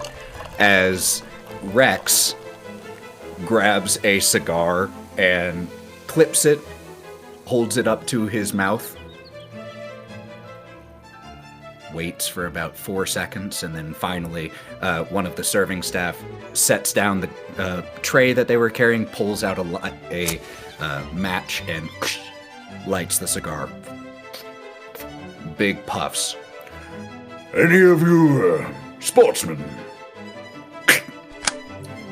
Grayla tries not to flinch, but you can see there's rigidity in her body. Are you a hunter then, sir? Oh, in my youth, yes, but no more. Now, I hunt the ones that don't fly or run too far. Pull! And a clay disc gets launched from a nearby machine, and he fires, breaks it midair. Okay. Oh, Father, wonderful shot. Fantastic shot, Father. I'll lean over to Philomena, and I go, well, I'm glad he decided to show off for a bit, because I thought he was talking about hunting humans for a moment. Yes, this episode is turning into the most dangerous game. Dangerous game. Mm-hmm. I love that short story. It's a classic. You really shouldn't talk about our father that way, though. I mean, you understand he was doing it as an experiment. True. True, but it's still a bit barbaric, don't you think? I mean, it's also ick. The 3 daughters hearing this Awesome. are just like looking at you like slack-jawed. I'll raise a glass. You don't want to get on our bad side, do you? I'll give him a little wink as I decide to take a little sip of the wine. And there's just another as Rex. Gregory is grabbing a glass of wine, something that he doesn't normally get to enjoy, so he is definitely taking advantage of it. Definitely going to follow suit and walk with Gregory. Gregory, did you know that swans can eat a surprisingly larger amount than their body mass? And gestures to the food table. We should be swans. I like the sound of that, actually. Honestly, although the attire could use a bit of an improvement, and, dealing with aristocrats is its own nightmare, Yeah. I'm happy to have some food and wine to indulge myself in, especially with the work that we have ahead of us. And these fancy new threads you've got. I mean, look at us. Ridiculous. Ridiculous is a word for it. What have we got ourselves into? The most stuffs her face. finest establishments around here, of course. As he kind of settles up right behind them and just sort of peeps up from behind like he was not even there at first. My lord. What an estate. I feel we can learn plenty. Did you hear the call of that peacock? Mhm. Roughly about 20 or 30 years of age, male. And did you see the peafowl when we came in? We can get some connections here. Yes, it'd be a shame if that peacock went missing now, wouldn't it? Oh, yeah. Yeah, as long as you find out what diet first, that would be really great. We don't want to change very suddenly or... Anyway. As this conversation is happening with the 3 of you, Niles, you notice that off a small distance, not too far, but out of earshot, the 3 Granville Galdepark daughters have once again clumped together a little bit, and all 3 of them are looking right at you. And as you glance over and catch their eyes, they look away and towards each other and titter to one another. And as there's a break in your conversation, the three of them as a unit make their way over to you, Niles. And one of them, the one who was introduced as Imogen. Lord Niles, I hear that you and the Lady Philomena have recently taken over possession of the Crowscroft Manor. Am I correct? That is quite an endeavor. You must be very well connected. That we are, yes, and it's an undertaking, but it's always worth the work for the brilliance that we will bring to the estate once again. It will be refurbished and made even better than it was before, of course. She pulls in a little bit closer to you and says, I would simply love to hear what plans you have for the estate. Yes, my dear. As she pulled up close to you, didn't quite stop walking. She pulled up next to you and slowly continued walking, which subconsciously made you start to walk next to her so that you could maintain conversation. Mm-hmm. While the other two daughters fell back. And so the two of you now find yourselves slightly walking alone. I would like to do a roll on this to kind of sense intent a little bit here, if that's okay. I believe that would be intuit? No, gain insights. So that could be up to intuit, that could be observe. I've got more in observe. Okay, and what personality trait do you think is most relevant to this moment for Niles? Probably sensitivity. Makes sense to me. Let's make that roll. Surroundings and everything like that. So, that's 3. Let's use these 3 dice. Unfortunately, no brills or glooms. Oh, so just a net nothing. Yep. She's a little difficult to read in this moment, mostly because she isn't doing most of the talking. And she has so far simply asked you, but she does seem very interested in hearing about your plans for the estate. Okay. He's going to lean into his audacity and just start he's going to start like walking off with her and giving a lot of exposition about his plans and his grand ideas. He's going to try to impress her. You start to walk, and as the two of you get to the point where you would have to curve around and a little out of sight, you hear, Imogen? Not without a chaperone. Oh, Father! We're only going over here. He's simply telling me about... Lord Niles is simply sharing with me his ingenious ideas for the renovation of Crowscroft Manor. Well and good, but you both can do so right here, I should think, yes? And she looks at you. Fathers. Yes, I mean, they are protective and for good reason, but and how old are the 3 daughters again? I forget. Marriageable age? Okay. Legal? Young enough to, or old enough to be married, young enough that the odds of them having already been married is low. So 19 to 23. Yeah, in that area. yeah. So he's just gonna kind of hold up his glass to the father and kind of give a little bit of a look of like, it's quite all right, old man. It's quite all right. We'll just be right here. We're just talking. We're just having a good time. This is a beautiful place you have here. She's showing me around. You call him old man, and there's the immediate sound of the breaking shotgun. As he pulls the shells out and pops new ones in. Missing that entire social cue. Not even worried about it. And Lady Fidelia Valgrieve approaches you, Lady Philomena. Nice. Lady Philomena, you and I have no need of chaperones. No, not at all. Walk with me. Of course. And she puts out a elbow an arm for And you. Philomena will take that elbow. The two of you interlace arms. She places a withered, nigh skeletal hand on top of your own and pats it as the two of you shuffle off just a little distance from here. So, tell me, what brought the two of you, 4 of you, here to Crowscroft Manor? The vision of my ingenious brother. He saw in it so much potential and just knew that we had to be part of the valley, and plus to be neighbors of you and the Granville Galda Parks. I mean, what an honor just to be among you. I want to know, and this is a question first for you in general, before we even need to know if a roll needs to be made here. Are you telling the truth? It's not. Okay. Then we're definitely going to need a roll for that.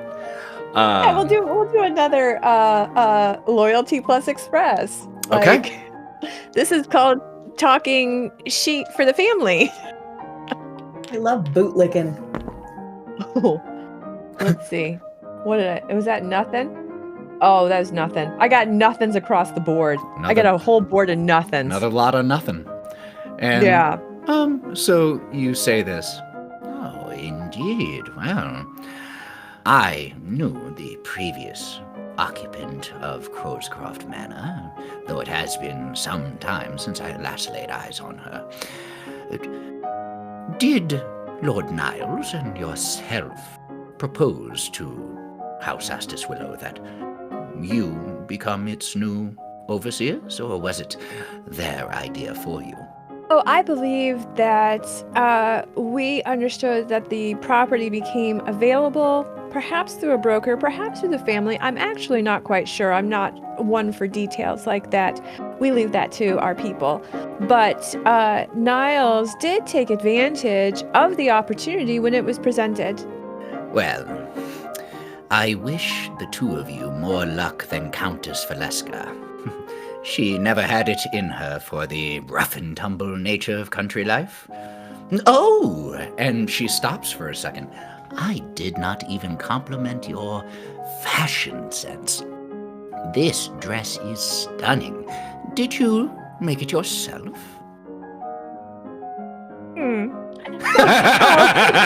I love that question.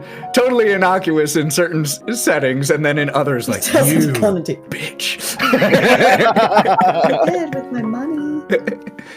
No, I didn't. It's actually part of a vintage collection that was sort of reinvigorated for the occasion. I thought with as old as you are, you might appreciate it. Ooh, yeah, we're gonna do some barbs between the two of you here. My body is on fire right now. So Thrilling. she has a that. Okay. So I would love you to roll whatever you would like here for your rejoinder, and then I'll have you roll to resist hers after she sasses back. Go ahead with Defiance plus Express. Yeah, that seems right. So that's going to be a 4 for me. So I'm going to go ahead and roll this. Let's go. Oh, well, that's a slam dunk. That was 3 brills right there. Woo!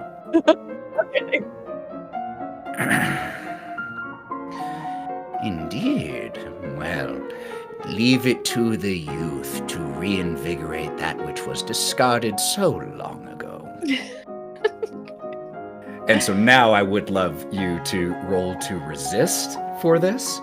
That is just a single, you don't combine skill and personality, correct? No, I think is it just personality? Because it's It's just actually personality. because it's Yep. headed towards distress and not vitality. If it were physical, it would just be skill, and if it's social, it's just Yeah. personality. So I'm just gonna keep going with Defiance here. Yeah, absolutely.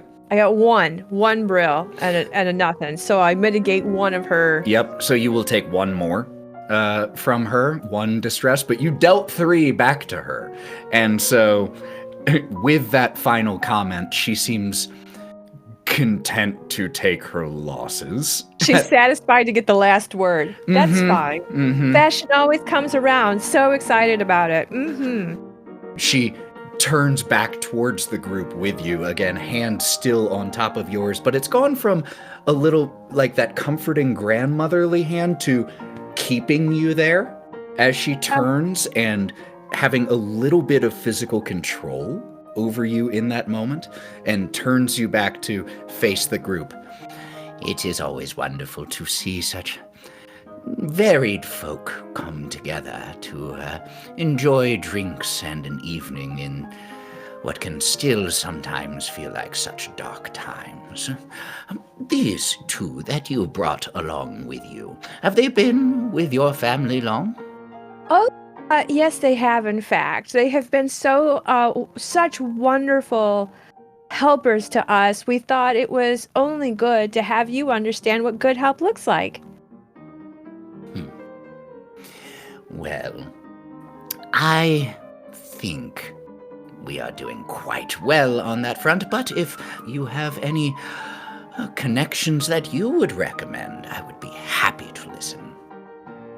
Absolutely. And likewise, please, we would be happy to accept any recommendations that you might have. Oh, I'm sure.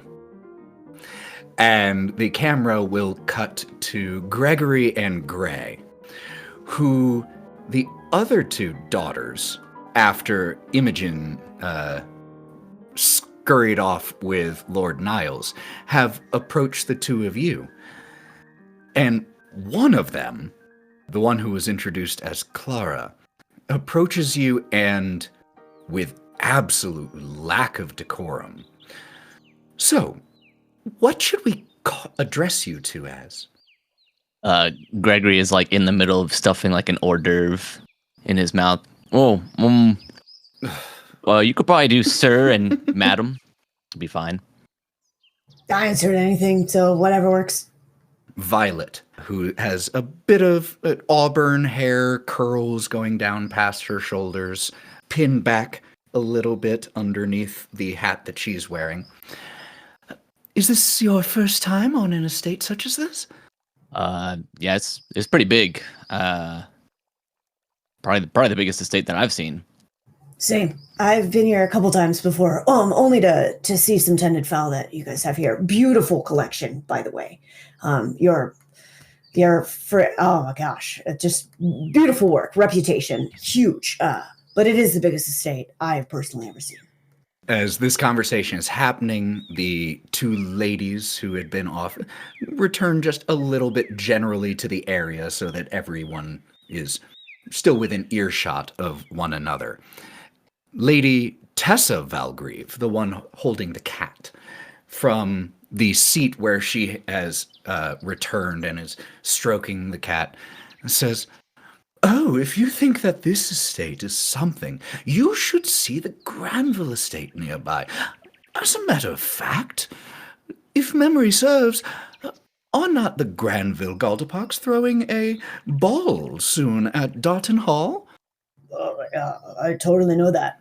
And the two daughters excitedly start to chat about the ball, and Lady Tessa pitches her voice to speak over them slightly and says, "Lord Granville, will our new neighbors be receiving invitations to the ball soon?" He had already shouted pull, and the clay disc just goes flying as he just lowers the gun for a second and thinks to himself and then turns around. We have only just met. I don't even know if our neighbors would be interested in such an affair."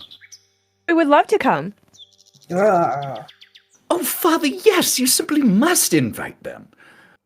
"Oh, I'm sure. Lady Fidelia, when was dinner to be served?" And still from right next to you, she exchanges like side glance with you, Philomena, and just shakes her head ever so slightly. "Well, naturally, it's served whenever I wish it. Are you hungry, Lord Galderpark?" And he once again slaps his hefty stomach. "When am I not? Enough with this Fresh air nonsense. I've grown bored of target shooting. Let's eat something. And begins to walk into the estate with the two daughters following behind and Imogen lingering longer next to you, Lord Niles. He looks over to her and just kind of goes, "Would I have the pleasure of your acquaintance at the table, madame?" Oh. And she puts her hand atop yours as the two of you walk into the estate side by side. Fantastic. Come, my dear. As she pats your hand, Lady Philomena, let's get out of this heat and get something warm in our stomachs. Come now. Do you have any favorite wines? We have an extensive cellar. In particular, I would absolutely take your recommendation on what would be the best. Pleasure would be mine. Come, come. When we go to sit down and stuff like that, I quietly sort of lean over to Philomena and just kind of go, "Well, it does appear that we've both got some broads to sit next to tonight. Mine's just, not a lich." I wish I could give you inspiration for that. Well, there's nothing like spending an evening with the undead. So, Jesus. Brutal. The head butler escorts all of you into the dining hall, which inside, the outside of the estate, gorgeous, obviously. But once you get inside, Lord Niles and Lady Philomena, again, the realization of, oh, this is what we could have, hits you. The interior is impressive. Marble tile floors, beautifully gleaming and polished, warm lighting everywhere, fur rugs line the floors, tapestries on the walls. It is warm and inviting and fully staffed. As there are, everywhere you look inside, someone is tending to something to make sure that the other people like you don't have to do any of that tending. And so as you are escorted down the long marble halls where there are several fireplaces in this single hallway, all lit, members of the staff give you bows and curtsies. But eventually you are shown into the expansive dining hall. You all are seated, and I would love to know who each one of you, if you could pick one person from the group, from the dinner party to be seated next to, who would it be? Stick to the woman that I've been with for the moment, and we'll see where this develops. am I sitting next to Niles? Am I on the other side of Niles? That's what we're doing. You all can be seated where you would like to be. So priority 1, sit next to Niles. Got it. Priority 2, sit next to Niles on one side and Rex on the other. So I'm going to try to get between Niles and Granville Galdepark here with his humps. So Rex Galdepark, after heading inside, has clearly changed out of his sportswear, which, for the record, is, vest, still long shirt, cap, trousers, boots, and has changed into his dinner attire. And this man seems like someone who likes to wear his wealth. Whether it's because he has an appreciation for fine things or because he knows that others do, who knows? But the result is the same, as he has numerous rings on, ceramic rings. The cut and quality of his suit is impeccable. That suit jacket alone likely cost what you are going to pay your full staff complement for a month. And you can tell just by the way it is cut, by the gleam of the fabric. It is luxurious. And so as you begin to work your way into finding a seat in between these two, Lady Fidelia does whisper into your ear. Careful, darling. He is a terrible drunk. Good to know. And then goes and takes her seat as well. So what about Gray and Gregory? As we approach the table and see people starting to sit down, Grail is smart enough to recognize that there's some sort of song and dance happening right now, and she is not privy to the sheet music. And so she immediately grasps Gregory's arm. Gregory, where are we supposed to sit? Is it like a boy-girl thing? Is it like a family on one side, other family on the other? No, because they're mixed up. Right, too. I know just about as much as you do. Let's just sit right. Let's just sit here. He just picks out 2 chairs. The head butler, as you two are doing this, just gives a and like the tiniest tilt of his head to indicate where you should sit. Good man.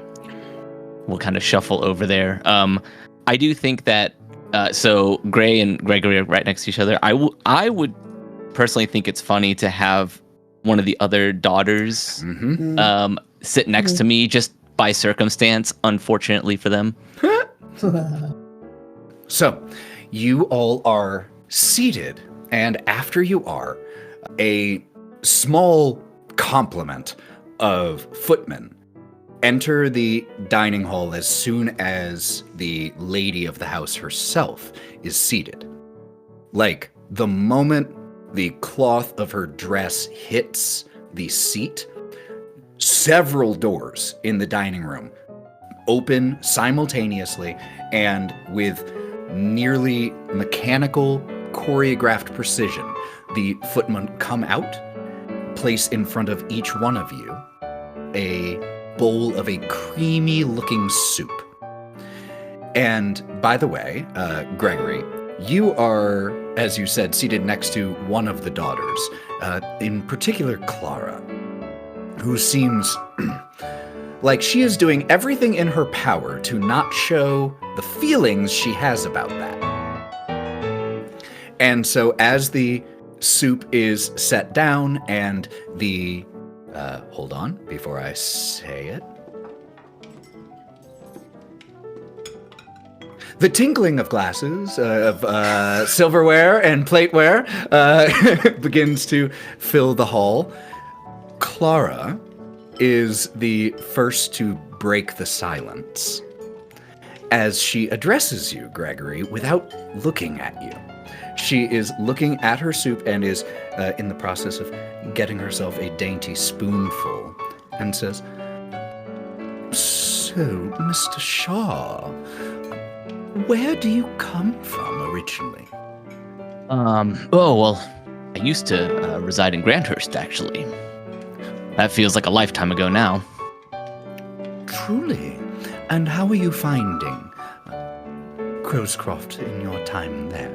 I imagine all of this pomp and circumstance must be quite foreign to you. You could say that. But yes, Crowscroft certainly has a lot of work to be done. I have faith in the, in Niles and Philomena, though. They have a good vision for it. I'm happy to go along with what they've described. I will say that the wine that you all have offered here is quite generous. Actually, I've already finished my glass. Do I just wave a waiter down to get more, or? As you say that, there's already someone next to you who begins to fill your wine glass with several sets of eyes observing that you've already finished your first glass of wine, and the first course has barely started, and that definitely gets some, you clock that being clocked as you compliment the quality of the wine. Well, yes, we are not House Dara. I don't know if you heard, but at their most recent dinner party, they served a Malbec with the fish course of these upstart families. Gregory is nodding as if he knows that that is a terrible thing. I'm glad that you all know how to pair the wine appropriately, and he'll start drinking his second glass down. Well, of course, you know House Valgrieve is one of the oldest houses in the Dramark. We would not be caught dead serving the wrong wine. The head butler, who peeks his head and steps in here every now and then to make sure all the footmen are doing everything proper, was here at the moment, and the head butler is also in charge of the wine selection at the estate. And so those of you who would be looking at the lady's word, he puffs up with a little bit of pride. Lord Niles, Mr. Shaw mentioned your vision for Crowscroft Manor. Please, tell us, what should we expect from our neighbor estate in the future now that it falls into proper hands? A wonderful and opulent estate that is worthy of being neighbors with this place. Only the best, and that we can find, and that we can create, and that we can make, will be there. We will have grand balls and gestures. Horse racing, even. Everybody loves a good horse race, right? Violet chimes in. That all sounds quite expensive. House Astus Willow is, they spare no expense. So, the Astus Willow is supporting your endeavor, funding the restoration of Crowscroft Manor, then? But of course, they trust Lady Philomena and I to bring prominence to the family and to do well by all of their investments. And Lord knows that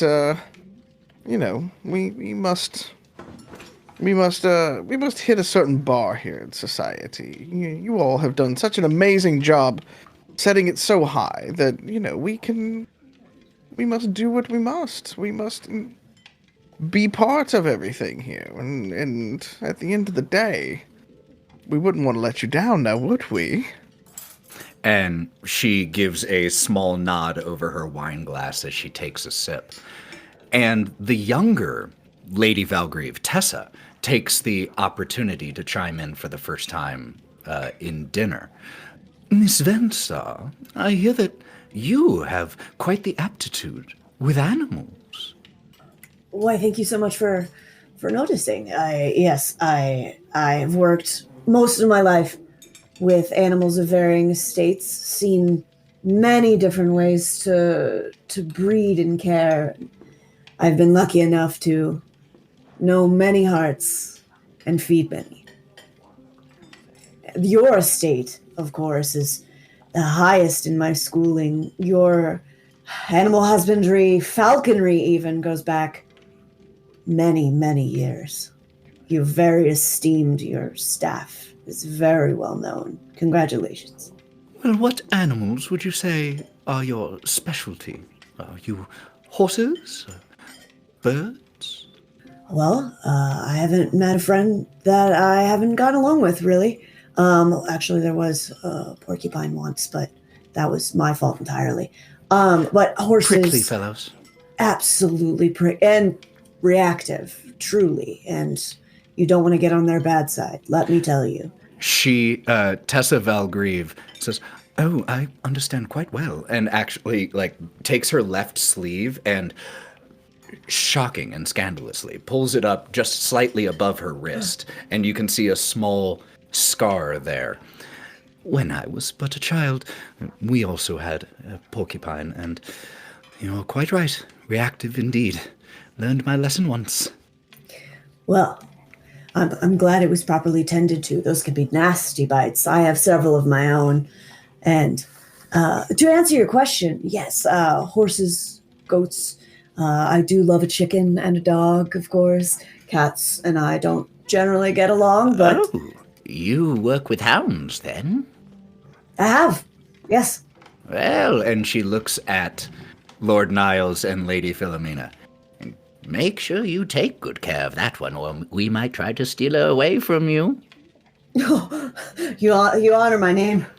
And at that resounding approval line, the young Clara, who was seated like in between Gregory and Gray, shifts attention to you, Gray, Starts to sweat. and begins to ask you a little bit more about yourself. Only animal puns. Dinner continues. After the soup course, there is a course of delicious, succulent quail that is served alongside a platter of perfectly prepared and seasoned vegetables.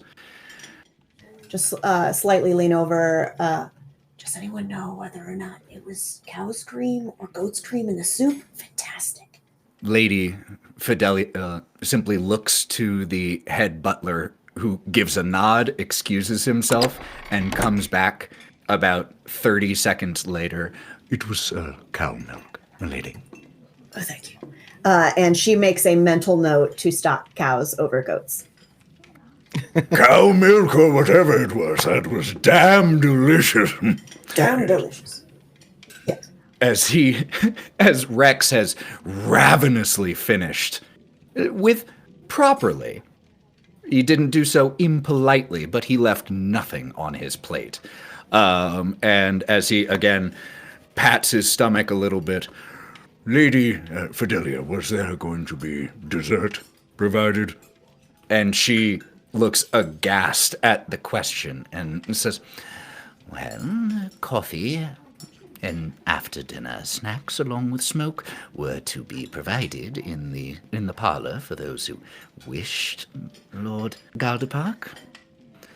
Wonderful! and begins to stand up from the table, just causing his daughters to look at each other a little nervously, seeing this violation of proper protocol here. And Lady Fidelia, Well, I suppose that concludes dinner. Coffee and cigars in the study for any who Yeah, wish. Lady Philomena is going to stand up with as much gusto as Rex does. It's like, yes, let's go for a smoke and some snacks. the evening then shifts from the dining room into a study parlor space. There are very high quality hand rolled cigars that are provided, freshly brewed coffee, little dessert biscuits as well. And there is also a card table here in the study, in the parlor space, for any who wish to participate. As Rex grabs another fresh cigar, clips it, lights it himself this time because you're in the parlor, you do it yourself. And he goes over to the card table and grabs one of the decks of cards and begins shuffling it. Anyone for some after-dinner entertainment? Well, of course, you read my mind. Let us play. Yes, I'll join in too. His cheeks, by the way, are already fairly rosy because he did not hold back on the pre-dinner cocktails, and there is port that is being served here that, though there are port glasses, which, are yay big, he has most scandalously poured it into closer to a wine glass. And whenever one of you gives a glance at that decision, Big men need big glasses. and just fills it with this heavy, rich dessert wine. Gregory will follow suit and also fill up a glass full of the wine as well, or the port. I'm always happy to play a game. Can we tell how many drinks Gregory has had by now? Should we be concerned yet? Gregory's cheeks are also definitely rosy Okay. red. Yeah. He's getting a little slurred in his speech. He's not like, acting a total fool, but you can tell his mental faculties are wavering a little bit. Okay. Perfect. As Lady Fidelia enters, she has walking next to her a large gray and black spotted Great Dane that walks right alongside her. And she had inside utilized a cane while she was walking, a very decorative, beautiful one. But with this Great Dane next to her, she just rests her hand on not quite a saddle or a collar, but something that's been devised to allow her to hold on and use the dog as essentially a guide dog to stabilize herself as she walks in. Well, Lord Galdepark, I am glad to see you did not wait on me before cracking into my 40-year-old port. Damn good, too. And takes a drink and just... The daughters have actually, at this point, excused themselves and have returned to their own estate. But Lady Fidelia and Tessa are present, though don't participate in the gambling. So my question to you all, as the evening bends towards drink and leisure and the more open conversation that can sometimes happen with enough libations and pleasant company, is there anything else anyone is wishing to do or say this evening? Okay, I'm going to jump in because I'm going to... Is anybody at the game that owns the peacock of this estate? So you inquire about the peacock and its ownership, and Forget about the diet. Well, that would be part of our menagerie. Why? Well, it's a wonderful addition to your menagerie and all like that. And throughout the night, sort of, as we get a little bit into the gambling and stuff like that, if anybody's willing to take him up on this, Niles is going to try to sip but not sip the wine to make it appear that he is drinking alongside everyone else. And he's going to try to rope them into putting the peacock up for gambling. Okay, this is a roll. Yes. Let's make a roll for this. Let's see. Can we... This might be a good role to use passion. Yeah, also. That's true. I know Remember, you're very passionate you can, about that peacock. the odds of you having to sweep your passion in the one shot are pretty low. So you can try to do it with pretty much no negative consequence at this point. If you invoke passion, just a reminder, you get to add 2 extra dice, and 5s will also count as brills. So you add 2 dice and then double your chances of rolling brills. So I think for this one, we do obsession and intrigue with a passion. A dangerous cocktail. My idea of using for intrigue is to start off very calm, and we're just doing marks and things like that, and eventually work up to the peacock as we go throughout the night. 100%. I love this. Okay.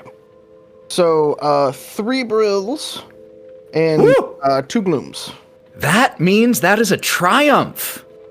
That is our first Thank you, full-fledged We gotta make triumph. room for a peacock in the Yeah. car. I'll hold it. Me just running down the street with a peacock. So this is going to take a while. This is long-term, several hands. So before I say how that goes down, is there anything else here that anyone else is wishing to do? Nope, Gregory's just taking advantage of the opportunity to have some free Yep. libations and play some games and enjoy himself before the hardship of trying to repair that mansion. Niles is going to factor Gregory into the hands. I'm assuming Gregory was playing, so he sort of saddled up to it. Niles is going to try to not work with Gregory, but use Gregory throughout the night as sort of an ex-patsy kind of piece to count cards, essentially. Maybe kind of distract the other people at the table. Yeah, and Philomena is happy to actively distract Rex. She'll pour drinks for him the entire time.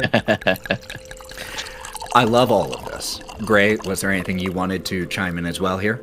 She overhears the conversation about the peacock and is lending an ear to that while perusing the library to see if there are any books regarding breeding, cultivation, training, any sort of animal-based books that she has not personally seen. specifically peacock-related ones. And she's going to help herself to pulling it down. While there aren't any tomes here that are specifically like How to love a peacock, your new 101. peacock and you. They're How to not get fired from high society. The Valgreaves are definitely very interested in animal husbandry. And a lot of you find several books in here, and there are a number that are written by experts, but there are a number that seem to have been penned by members of House Valgrieve. And so there's lots to read here. She's just going to peruse respectfully, just really enjoying this moment in the way that she knows how. High society's not her thing. Gambling's not her thing. She has no idea what's going on over there. I just know I have one thing that I focus on in life, and that is my passion and my joy, and I'm going to continue to consume in the best way I know how, and that's through these books. Love it. So I have one quick question. Gregory, you said that you were taking advantage of, the food and comfort and all of that. This is probably the first time that you have been privy to the after-dinner drinks and opulence and dinner experience of the aristocrats. And because I imagine that, Gray, you may not have engaged in them, but because you've worked as household staff before, you've at least seen these things. Yeah. For Gregory, this very well may be the first time you're even peeking behind this curtain to this extent. And so I would love to know either how Gregory is feeling about all of this, or what we would see about how Gregory is feeling about all this. Either one, or both. Yeah.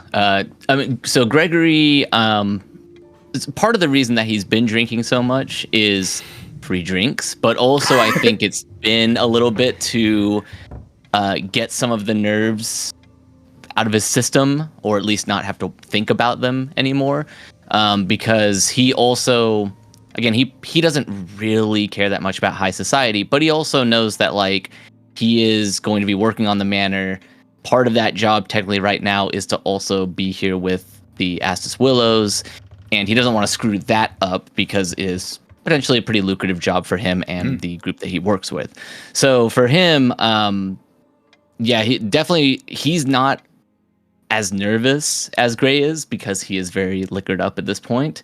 And honestly, at this point, he's probably being maybe a little more buddy-buddy with the aristocrats than he probably should. He's kind of, because he's been drinking so much, because he's, had so many libations, he is probably kind of treating them as drinking buddies, playing games together, having this rousing good time, which is something that the true folk would certainly do in their off hours. And so he's probably slipping into some of those, some of those renditions that he's, definitely been a part of in the past. The card game continues, and I forgot to mention, Lord Galdepark had once again changed. Though he kept the same undershirt, he has now acquired a smoking jacket and is in slightly more, still still very fancy, but a little bit more leisurely attire, which means that he brought 2 changes of clothes at minimum with him. This is not where he lives. This is not his estate. He came here for this dinner and drinks and brought 2 changes of clothes, minimum. He's very competitive and not very good. So the concerted efforts of distraction and continuing to liquor him up and just better players means that his pot is very quickly diminished. But in addition to being competitive and not great at it, he is filled with delusions of his own grandeur and competence, and just that he just hasn't hit his hand is still coming. His cards are coming. And so at a certain point, he doesn't have any physical money to gamble anymore. And then, I'm still in for the next hand, despite what my word is my bond. I could wager. and he tries to, I can wager, you can put 50 dollars essentially of credit on my name and start suggesting things to you, Niles. We are just getting started on our estate and things like that, but my esteemed colleague over here, and she points over to Grayla and stuff, she's doing a wonderful job as she is planning for our animal husbandry and all of the things around our estate, but I would prefer the core of a peacock on our estate. And if you just happen to have one, maybe perhaps we could make a deal for one. A peacock? Oh, best of all. Lady Fidelia, that peacock of yours, how much would you sell it to me for? And she cocks her eyebrow. Are you trying to wager something you don't even already own? It's a simple question. What would you place the value of the peacock? For you, Lord Galdepark, the promise of a future favor, when I need it, should be sufficient. Fine. I wager the peacock. Fantastic. Quickly loses it. Like, just right off the bat, he gets a 3 and a jack. He's got nothing here that he can work with. They're offsuits, and all the cards go against him. And you have the promise of a peacock. Though, as the result becomes clear, Lady Tessa Valgrieve says, "While you certainly have won the peacock, may I simply suggest that it linger here until your estate is prepared to house new residents?" That'll be very short time. Trust me when I say when Miss Grayla does well by these, she does well by these. So, besides, we don't want to be trying to go home at this hour with a peacock, of course. We come back later. Could you imagine the peacock traveling home with you in the car? No, of course. I will send Miss Grayla to pick up our winnings later. Then before you depart, Grayla, I will be sure to introduce you to the head of our aviary, so that you know who to look for whenever the preparations have been made. Well, thank you so much. I am very excited to see your aviary. I've heard nothing but great things. The evening continues to draw to a close, and before too long, the less than subtle signals that the time for guests to be here is quickly expiring begin to be laid on to you all. A car is once again ready and provided. You all return to Crowscroft Manor. And when you arrive back home, there are some lanterns that have been lit awaiting your return, but the contrast between the estate that you were just in, the drawn contrast makes the problems here at Crowscroft Manor stick out even more starkly. The well-manicured 5,000-acre estate and this overgrown, weed-infested area. The warm interior halls with roaring fires and tapestries and rugs, compared to the bare, cold, rotting halls of Crowscroft. The countless dedicated and well-trained staff members of the estate you were just at versus, at the moment, a mere handful. The contrast makes the work ahead of you stick out even stronger. Before we retire to the evening, I just want to compliment both you, Shaw and Venstar, on how well you did this evening and how proud of you I am. And while I may have come into this quite skeptically, I can see that it is necessary to refurbish this home so that it makes Amstel look like an embarrassment. So I am fully on board, and I just appreciate how much you helped the family this evening. Thank you, lady. I assure you, it is our honor to represent you and the family respectfully. Not to mention the impending peacock on our estate. So thank you very much for the opportunity. We won't let you down, and full steam ahead. Once we get some proper wine in here, just like they have, I'll cheers to that. She looks at you slightly suspiciously, but then smiles. Proper wine. Rain begins to patter against the roof and windows, and a cold wind finds its way in from the outside through the cracks in the masonry and the wood. You all start to retire to your individual chambers.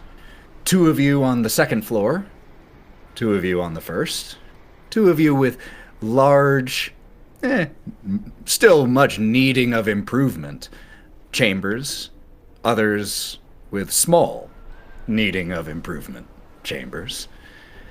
Eventually, though, in dusty, cold rooms, you all start to tuck in and try to find sleep. But sleep is not the easiest to find, even for those of you who fall asleep quickly. Because in the evening, the house begins to make these faint, reverberating noises that carry through the walls. And at first, each one of you is perfectly willing to write it off as exactly what Maeve said. The old house simply groaning and creaking in the wind and the settling of the house. Maybe it's just the aged timber, it must just be the wind. But you all then hear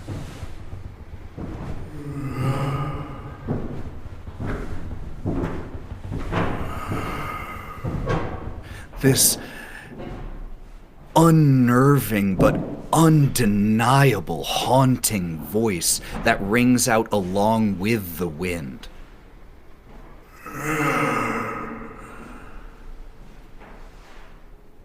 And as you start to listen, each one of you a little bit more, you come to the realization that the sounds that you're hearing in the walls, they're too rhythmic. They repeat too precisely to just be the wind or rats or creaking timber. Something else is going on here in Crowscroft. Niles is just kind of sitting up in bed because he couldn't sleep to begin with because it was very dusty and yuck. And he was just kind of like looking around, and at like the third or fourth sort of rhythmic kind of piece, he was like, oh good. I was worried that Philomena had brought one of the liches home. Gray is laying in bed with the covers up as high as they'll go, even over the head. And you can just hear, it's just rats. It's just, oh my god, it's just rats. It's just rats. Just rats. We're getting the Philomena is going to get out of bed. Is going to grab a lantern or a light or whatever she has to go tell Greg to stop snoring for being drunk. Clearly. This is Mr. Shaw's fault. He drank too much port. Gregory is laying in bed with the pillow over his head because he has a headache on top of all these noises going on and just wants to be able to sleep. Until he hears the thump, thump, thump, thump on his door. Mr. Shaw? Mr. Shaw? He doesn't say anything. And as you're out here knocking on the door and you don't hear a response from behind Gregory's door, you came here because you thought he was the source of the sound. But then you hear the sound continue. And it is from down the hall. It's not from here. Can somebody else do it? That There it is. She said it. So how do you respond as you hear this rhythmic, soft banging coming from not in here, but further down the hallway? Okay. Well, that's not going to be Lady Philomena's job. So we're gonna go to Miss Venstar's door next. And there is a thump, thump, thump, thump. Mr. Shaw knows how to play this properly. She comes to the door a little too quick, almost as if she was about to leave the room. And you see in the crack of the door with a blanket fully over her head and wrapped around her body. I have footsteps. What's going on? There's noise. I'm sure it's just the rats. Could you come and take care of the noise, please? You see her shake a little bit, but then as she processes, you've said rats. Oh yeah, rats. That's a me thing. For sure, not gonna chicken out and not do this. And so she just drops the blanket and begins to walk down the hall. I will say, as the two of you are standing here in the door, you hear the noise. Like I said, Philomena, you noticed it was coming more from down the hall, so you moved down the hall. But now that you're here, you notice it is coming from down the hall and up. Because you're on the first floor right now. That's where Grayla and Gregory's rooms are. But it is coming from above you, second floor, the floor you were on. Oh, okay. Then Lady Philomena is very confused in her sleep and sleepy drunkenness. But still, it is Venstar. I need you to take care of this noise. I need my beauty sleep, please. Okay, I'll grab Gregory and we'll check it out. You go get all snug as a bug on a drug in there and just sleep. And goes very cautiously over to Greg's and doesn't knock, but just with a nail. Ting, ting, ting, ting. Gregory! And Lady Philomena will just wait and walk, and right there outside the door. Nightgown and all. Like, It's a very stylish nightgown. very stylish. Looking very, very good, top to bottom. Gregory, realizing he is not going to get any sleep and that people are going to keep knocking at his door for some reason, tosses the pillow on the floor, slowly gets up, staggers over to the door, and cracks it open a little bit. Can I help you? And Grayla has a lantern that she had in her other hand, and she shoves it directly into your face. I need you to hold this for me while I investigate the noise. The noise is the house falling apart. I thought we established this. They think it's rats. I don't want to look stupid. Can you just come on? Very well. Lead the way. And she is going to approach the stairs. Oh, Lady Philomena, you are here as well. I am. Please, walk 20 paces in front of me. Wait, are you coming? That's fine. It's not a big deal. And continues walking. Let's go. Do you have one of those clothes? Oh, yeah, I totally keep my clothes in my pajama pants. Here you go. Thank you. I actually do have a problem. I like to smell at all times. So here, it's a little bent, but And a light? totally, hold on. And just rushes right back to her room. Strikes the match. With all the running around, I'm gonna come outside and just see what the commotion is. Well, And so you- There's clothes, there's lanterns. As the three of There's an them upset, Gregory. ascend the steps, with Grayla first, Gregory behind with the lantern, and then Philomena, cigarette and held closed nightgown, just walking behind. This is beautiful. Honestly, someone needs to be Niles, there's a noise. We need to take care of the noise. We're gonna see if it's rats. Lord Niles, do you think is it okay if I call you Lord Niles? Is that or do you want anyway? Rats, maybe. Yes. All Well, right. I guess he's literally just in black pants. Like, that's it. No shoes or anything. Hot. Scandalous. I can see your eyes. Can we get on with this, Grayla, please? Totally. She raises her voice just slightly as she leans in toward you. Totally. And then turns around and we'll go up the stairs. Light. So, Grayla, you're leading this. So I would like you to make the main roll here, the first roll, to try to locate the source of the sound.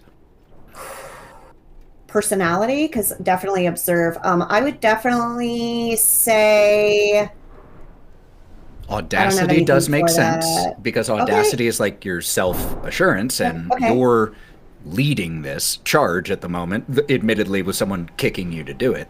But I think either audacity or loyalty, because Yeah. she does not want to do this.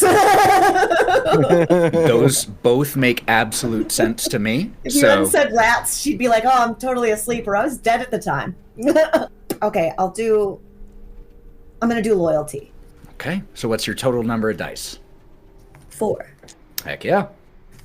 2 brills and 1 Gloom.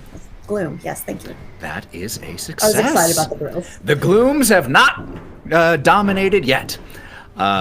Give it time. But you start walking along this upper floor, following the sound. As you're following the sound, you notice scrape marks on the floor up here that lead right to or from, they're right next to, a bookshelf that is pushed against the wall.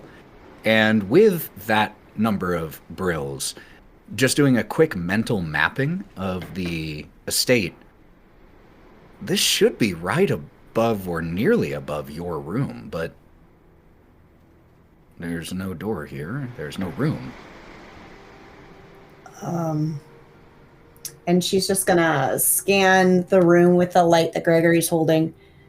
I can tell you it's not rats. I have no traces in here of entrance or exit. There's something weird though. Do you know? And you hear the soft banging now come from behind the bookshelf. Do you know if there's any renovation work because it's coming from there. I mean, We haven't started any work yet. I meant before. I think, and she leans her head onto the wall by the bookcase, and then kind of clocks the scratches on the floor, and just takes her elbow and tries to push it. As you push the bookshelf by yourself, it's pretty heavy. It even without books on it. But It's does a it wiggle large- like it's on a hinge or something? No, not like it's on a hinge, but it does feel like you can move it. It's a book. It's not a built-in bookshelf. It has been pushed up against the wall, so you can. And maybe that's what those scrape marks are from. Gregory, help me. Help me Right. push this. I'll put I'll the hold the light. lantern. Oh, Yeah, I'll hold thank the you. light. Wow. All right. Kind of like stretches a little bit and then comes over to help you with the bookshelf. Because there's a sound coming from. And you scrape and move the bookshelf. There's just a wall behind it, but Gregory, you can tell that the wall here was put up with the intent of never being seen. It was put up, and then it looks like immediately had this bookshelf shoved in front of it. It's not even painted the same color as the rest of the wall. The wall is simply here, patchy quality, and that sound is definitely coming from behind it. Someone, whoever, this wall does not look like it was part of the original house architecture. Someone built this wall and did a pretty bad job at it too. I mean, this thing is patchy. It has it's not even done right. It's like somebody did it hastily and didn't even bother to clean up. Why? What? I don't know, but I can hear the thumping behind it. There might be something breaking apart back there. We have to get in there. We have to get in there. And she's going to start looking around for like a piece of wood, a piece of furniture, anything that she can use to strike this wall. You did, among the tools that you located earlier today, find a sledgehammer. A polyresin one, but a sledgehammer nonetheless. I'll be right back. And is going to grab the lantern without even asking. Run out of the room. You'll hear a rustling in the room as you guys are in the dark. You're rustling downstairs as you were left. As we stand in the dark, so Philomena's gonna start like taking drags off the cigarette to light the hallway. Yeah, it's just these pulses of this little orb of orange light. As when it goes dim, the only light is from the moon coming through the window, and you just hear the sounds of rustling downstairs and thuds through the wall. And she runs up the stairs. She's got the sledgehammer over her shoulder, and she thrusts the lantern into Gregory's hand, and she, without even waiting, takes a huge wide stance, swings it, and hits the wall. Good. Masonry starts to fall. You get through the masonry that was put over it, and you get to bricks underneath.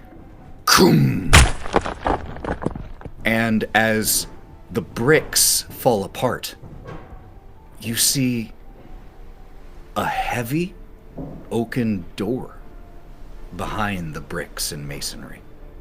And she backs away, holding the sledgehammer. That's not a me thing. Gregory will take a closer look at it. Does it look like it's the door's locked or I mean, he's not going to turn the knob completely, but he's going to see if it's locked or if it has a keyhole or anything like that.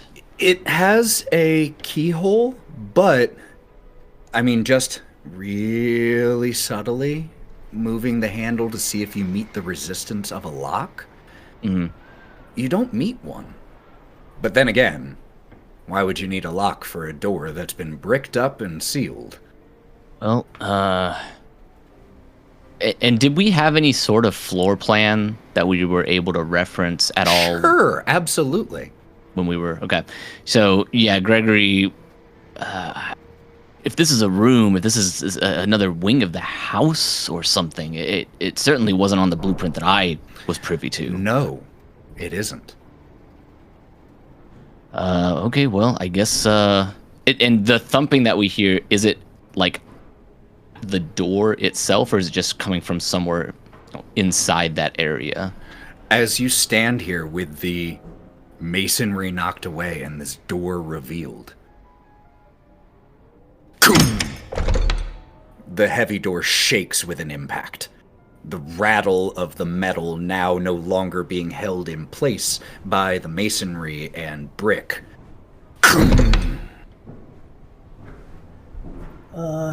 That does not sound good. That does not sound good. And he's gonna take a couple steps back. And she puts her hand in front of the lady, kind of moving back. Gregory? You don't have to tell me twice. Gregory's gonna turn the doorknob and just kind of crack the door open so he can get a look inside.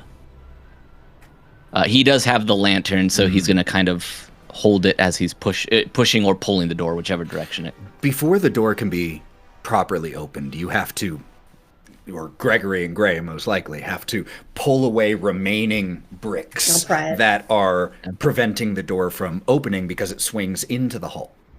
Okay, yeah. So we'll work together using the sledgehammer a little bit and using our hands to kind of just wrestle away what we can. Pull it away and you reveal this dusty but beautiful oaken door. And you turn the knob, crack it open, and there is the undesirable squeaking of unoiled hinges as the door opens just slightly. And as it opens just that slightly, the door flies open, and a figure dressed in moth-eaten, worn-away, tattered gentleman's attire, but with ghostly white, pallid skin that hangs off of his bones, begins to charge towards each one of you. And so... Oh my god, why did there not zombies in so many houses? Whose dad is that? So what we'll go with, and that is, instead of a strict turn order, we have this thing, this flesh eater, this ruined person, and all of you. Oh, ruined? And so you all will get to choose each round what order you want to go in amongst yourselves. There won't be a strict turn order, but because of the surprise element, we are going to say that this thing gets to attack before it gets attacked. And so as you were opening the door, it crashes open into you, reaching towards you, Gregory. I need you to make me a resistance roll against this. So that is going to be a skill relevant to how you would try to defend yourself from this.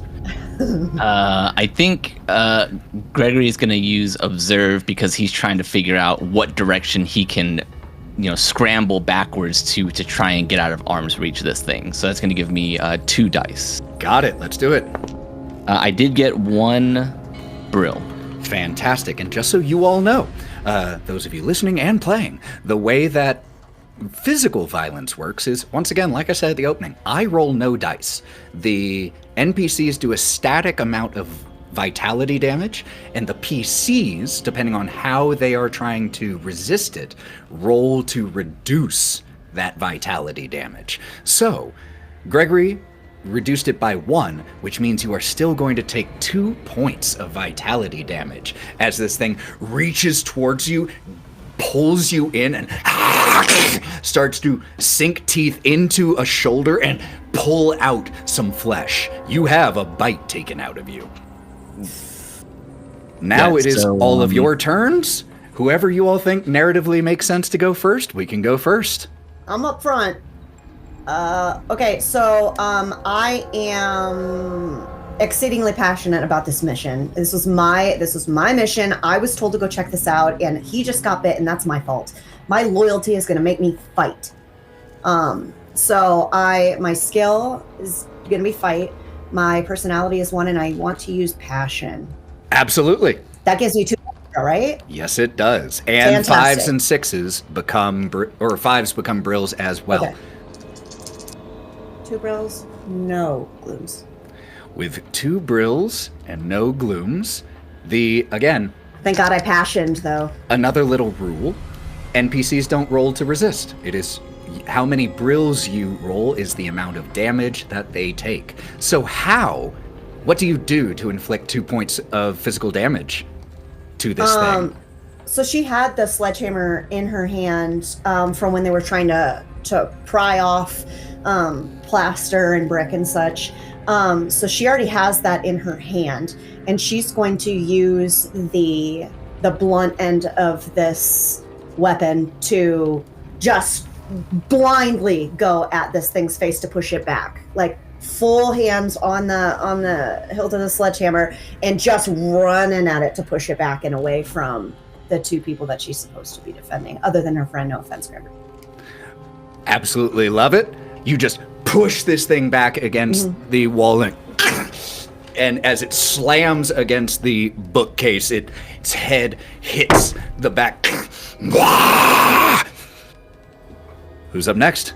Then go ahead and try to find a weapon. I don't know if it's running into a different room, looking for candlesticks or a gun on the wall, like something, trying to find something. Absolutely, So- I love it. Why don't you tell me what you find?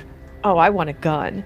I want a big Rex Granville Galda Park shotgun. That's what I want. So you know that there is one, but it's downstairs in the gun room. So you wouldn't be able to utilize it until next turn. That's fine. I will pitter patter my aristocratic feet down the stairs. Immaculately manicured. Yes, immaculately manicured, and I am going to go get that shotgun. I don't know how to fire it, but I'm going to get it. I love it so much. All right, so as Gregory was, had a bite taken out of him, Gray comes and shoves this thing against the bookshelf. Lady Philomena runs. Somebody As else's job. appropriate. Now, we know running for good reason. The rest of you just see Lady Philomena bolt. Honestly, that's for the best. Lord Niles? He'll turn as Philomena runs, and he'll just go, oh, blast. And he'll just kind of, is it within like arm's reach? Can he try to throw a punch? Oh, absolutely. Can I use audacity for that? Sure, absolutely. Okay. So audacity combined with fight makes sense as the fitting skill here. Yeah, my fight's 0.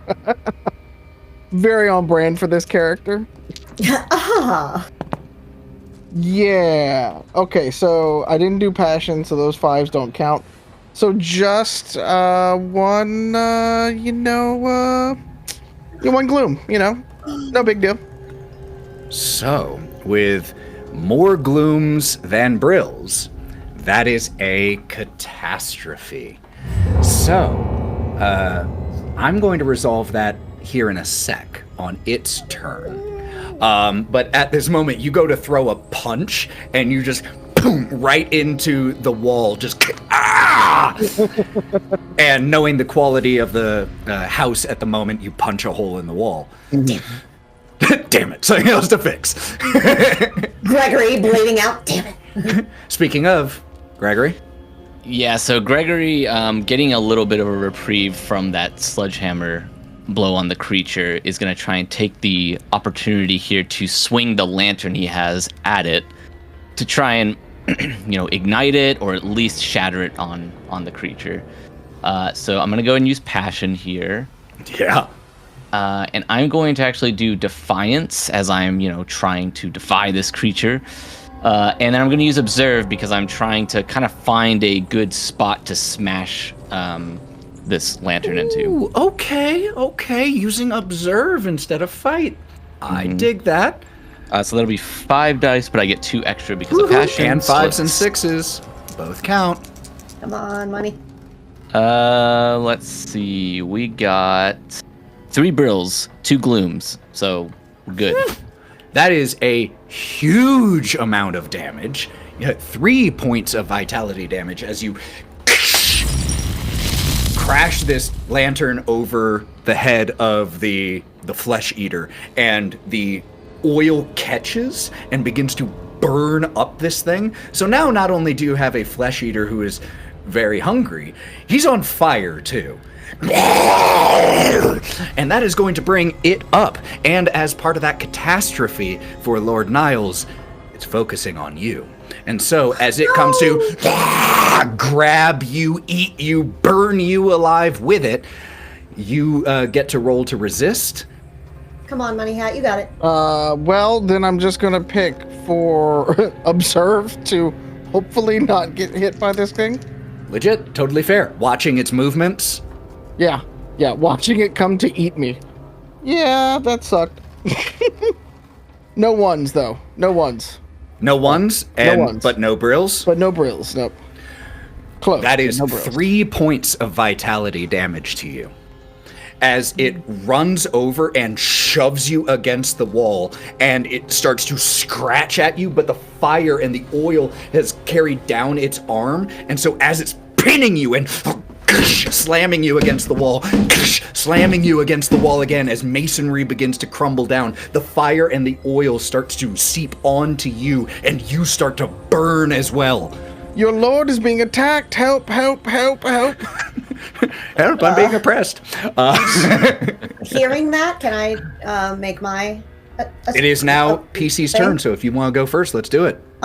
She is, because she had jammed him in, and then you went to punch him, so she, trying to wind up this sledgehammer for another attack. She kind of sees that he's got you pinned now, and the fire is starting to spread in your body. She wants to get him off of you, so she is going to use the sledgehammer like a hook and try to pull him off of you and onto the ground with the sledgehammer down on his body so he can't move. So I'm hooking and then pinning.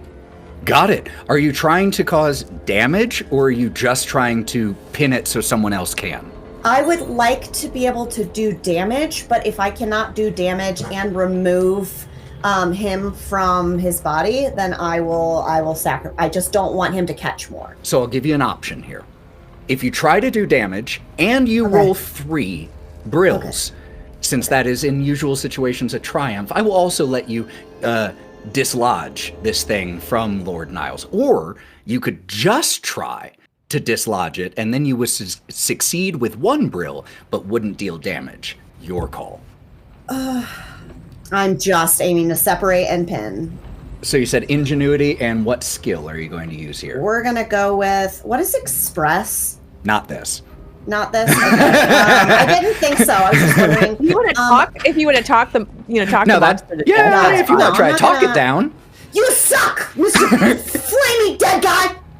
No, I'm gonna pass on that opportunity, though glorious. I'm gonna go ingenuity, and I'm gonna try to observe the movements of this particular creature so that I can get in, get him down. I didn't get anything except for 1 gloom. That's a catastrophe. Yeah. So you wait for your moment. You come in here. You try to use the sledgehammer to pry them apart. Grabs the hammer and boom, rips it out of your hand and tosses it down the hall. Okay. Who's up next? I believe I am. Let's go. You come running. You had dashed down the hall with your clove cigarette as your light source. Managed to run in, break the glass, because there's a key to this gun rack somewhere, but you don't know where it is right now. So break it, grab one of the guns, come running back upstairs. This will allow you to make a ranged attack so you don't have to get right in its face. But keep in mind, if it's a catastrophe, I know. firearms have interesting complications. Okay. I'm going to go with Defiance again. I am going to use a passion this time. Might I'm gonna as give well. myself 2 extra dice for this. I have 0 fight. So I'm trying to figure out if I can convince you of transgress. I am open to be convinced. that this aristocrat is getting her hands dirty. So the transgression is that she's actually taking an active part, and instead of just straight up running, she went and got a gun, which is very transgressive for an aristocrat. That is my argument. Let's do it. So how many total dice here? 2 that from gives your me passion. 6 dice. 6 with 5s and 6s as success. With 6 Now, and 5 to 6, I'm going to blow this thing's head off. I'm going to let you know this right here, right now. If you roll more brills than successes, or more brills than glooms, and you roll 3 or more brills, that'll be the end of this thing. Well, we'll see if I can do this. 1, 2, 3, 4. There they are. 4.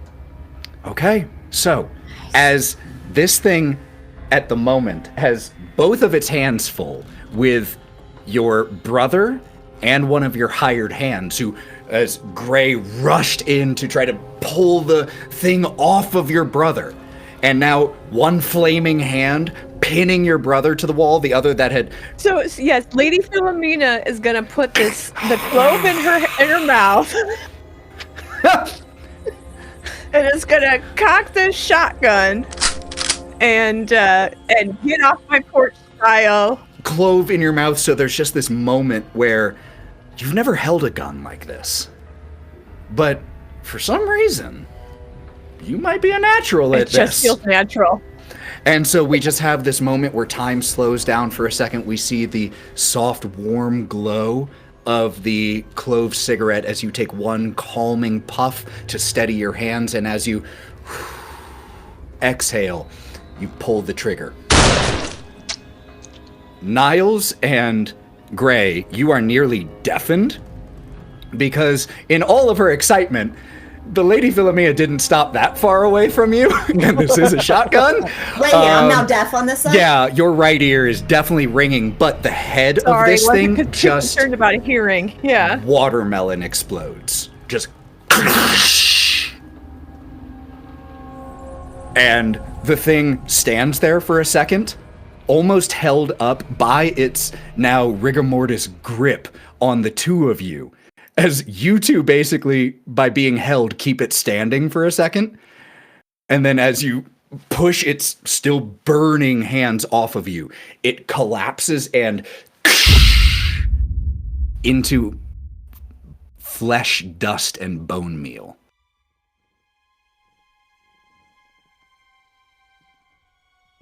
I'm immediately going to rush over to Gregory and start putting pressure on his wounds. It wasn't rats. It really wasn't rats. But hey, and as she's just trying to put pressure on you, hey, at least you know you don't have to build an extra panic room. There's already one here. But yeah, we should probably... There's gonna be a lot of work to do to get the ruin out of that room, though, and I'm not looking forward to that. Just gonna look over at Philomena and the gun in her hand. Wow. Philomena, maybe you should get your hands dirty more often. And Gray's gonna immediately look over to our loving lord who is partially on fire. And it's gonna go over there and just, are you okay? Were you injured? Like, Gray? Gregory? Nope, actively dying. Actively dying, yes. I have to apply pressure to his wounds. Can you? This place is... What a great investment, guys! He's gonna try... Can I tamp out the remaining fire on, like, my arm and stuff? Yeah. Goes back over to Gregory. I have such high hopes for this house. As you say, I have such high hopes for this house. We see a bit of a montage. The work being done on the estate. Some specialists brought in to help clear the ruin from this room. And as you're eventually able to explore this study that had been walled off in here, you find mementos of the man who was walled up in here. Wedding photographs. And even a leather-bound journal. And the journal itself chronicles this man's descent into ruin. He was a man named Hartford Galdepark. And his journal is a testament to his transformation. The first few entries, neat and elegant, talking about the acceptance of his fate.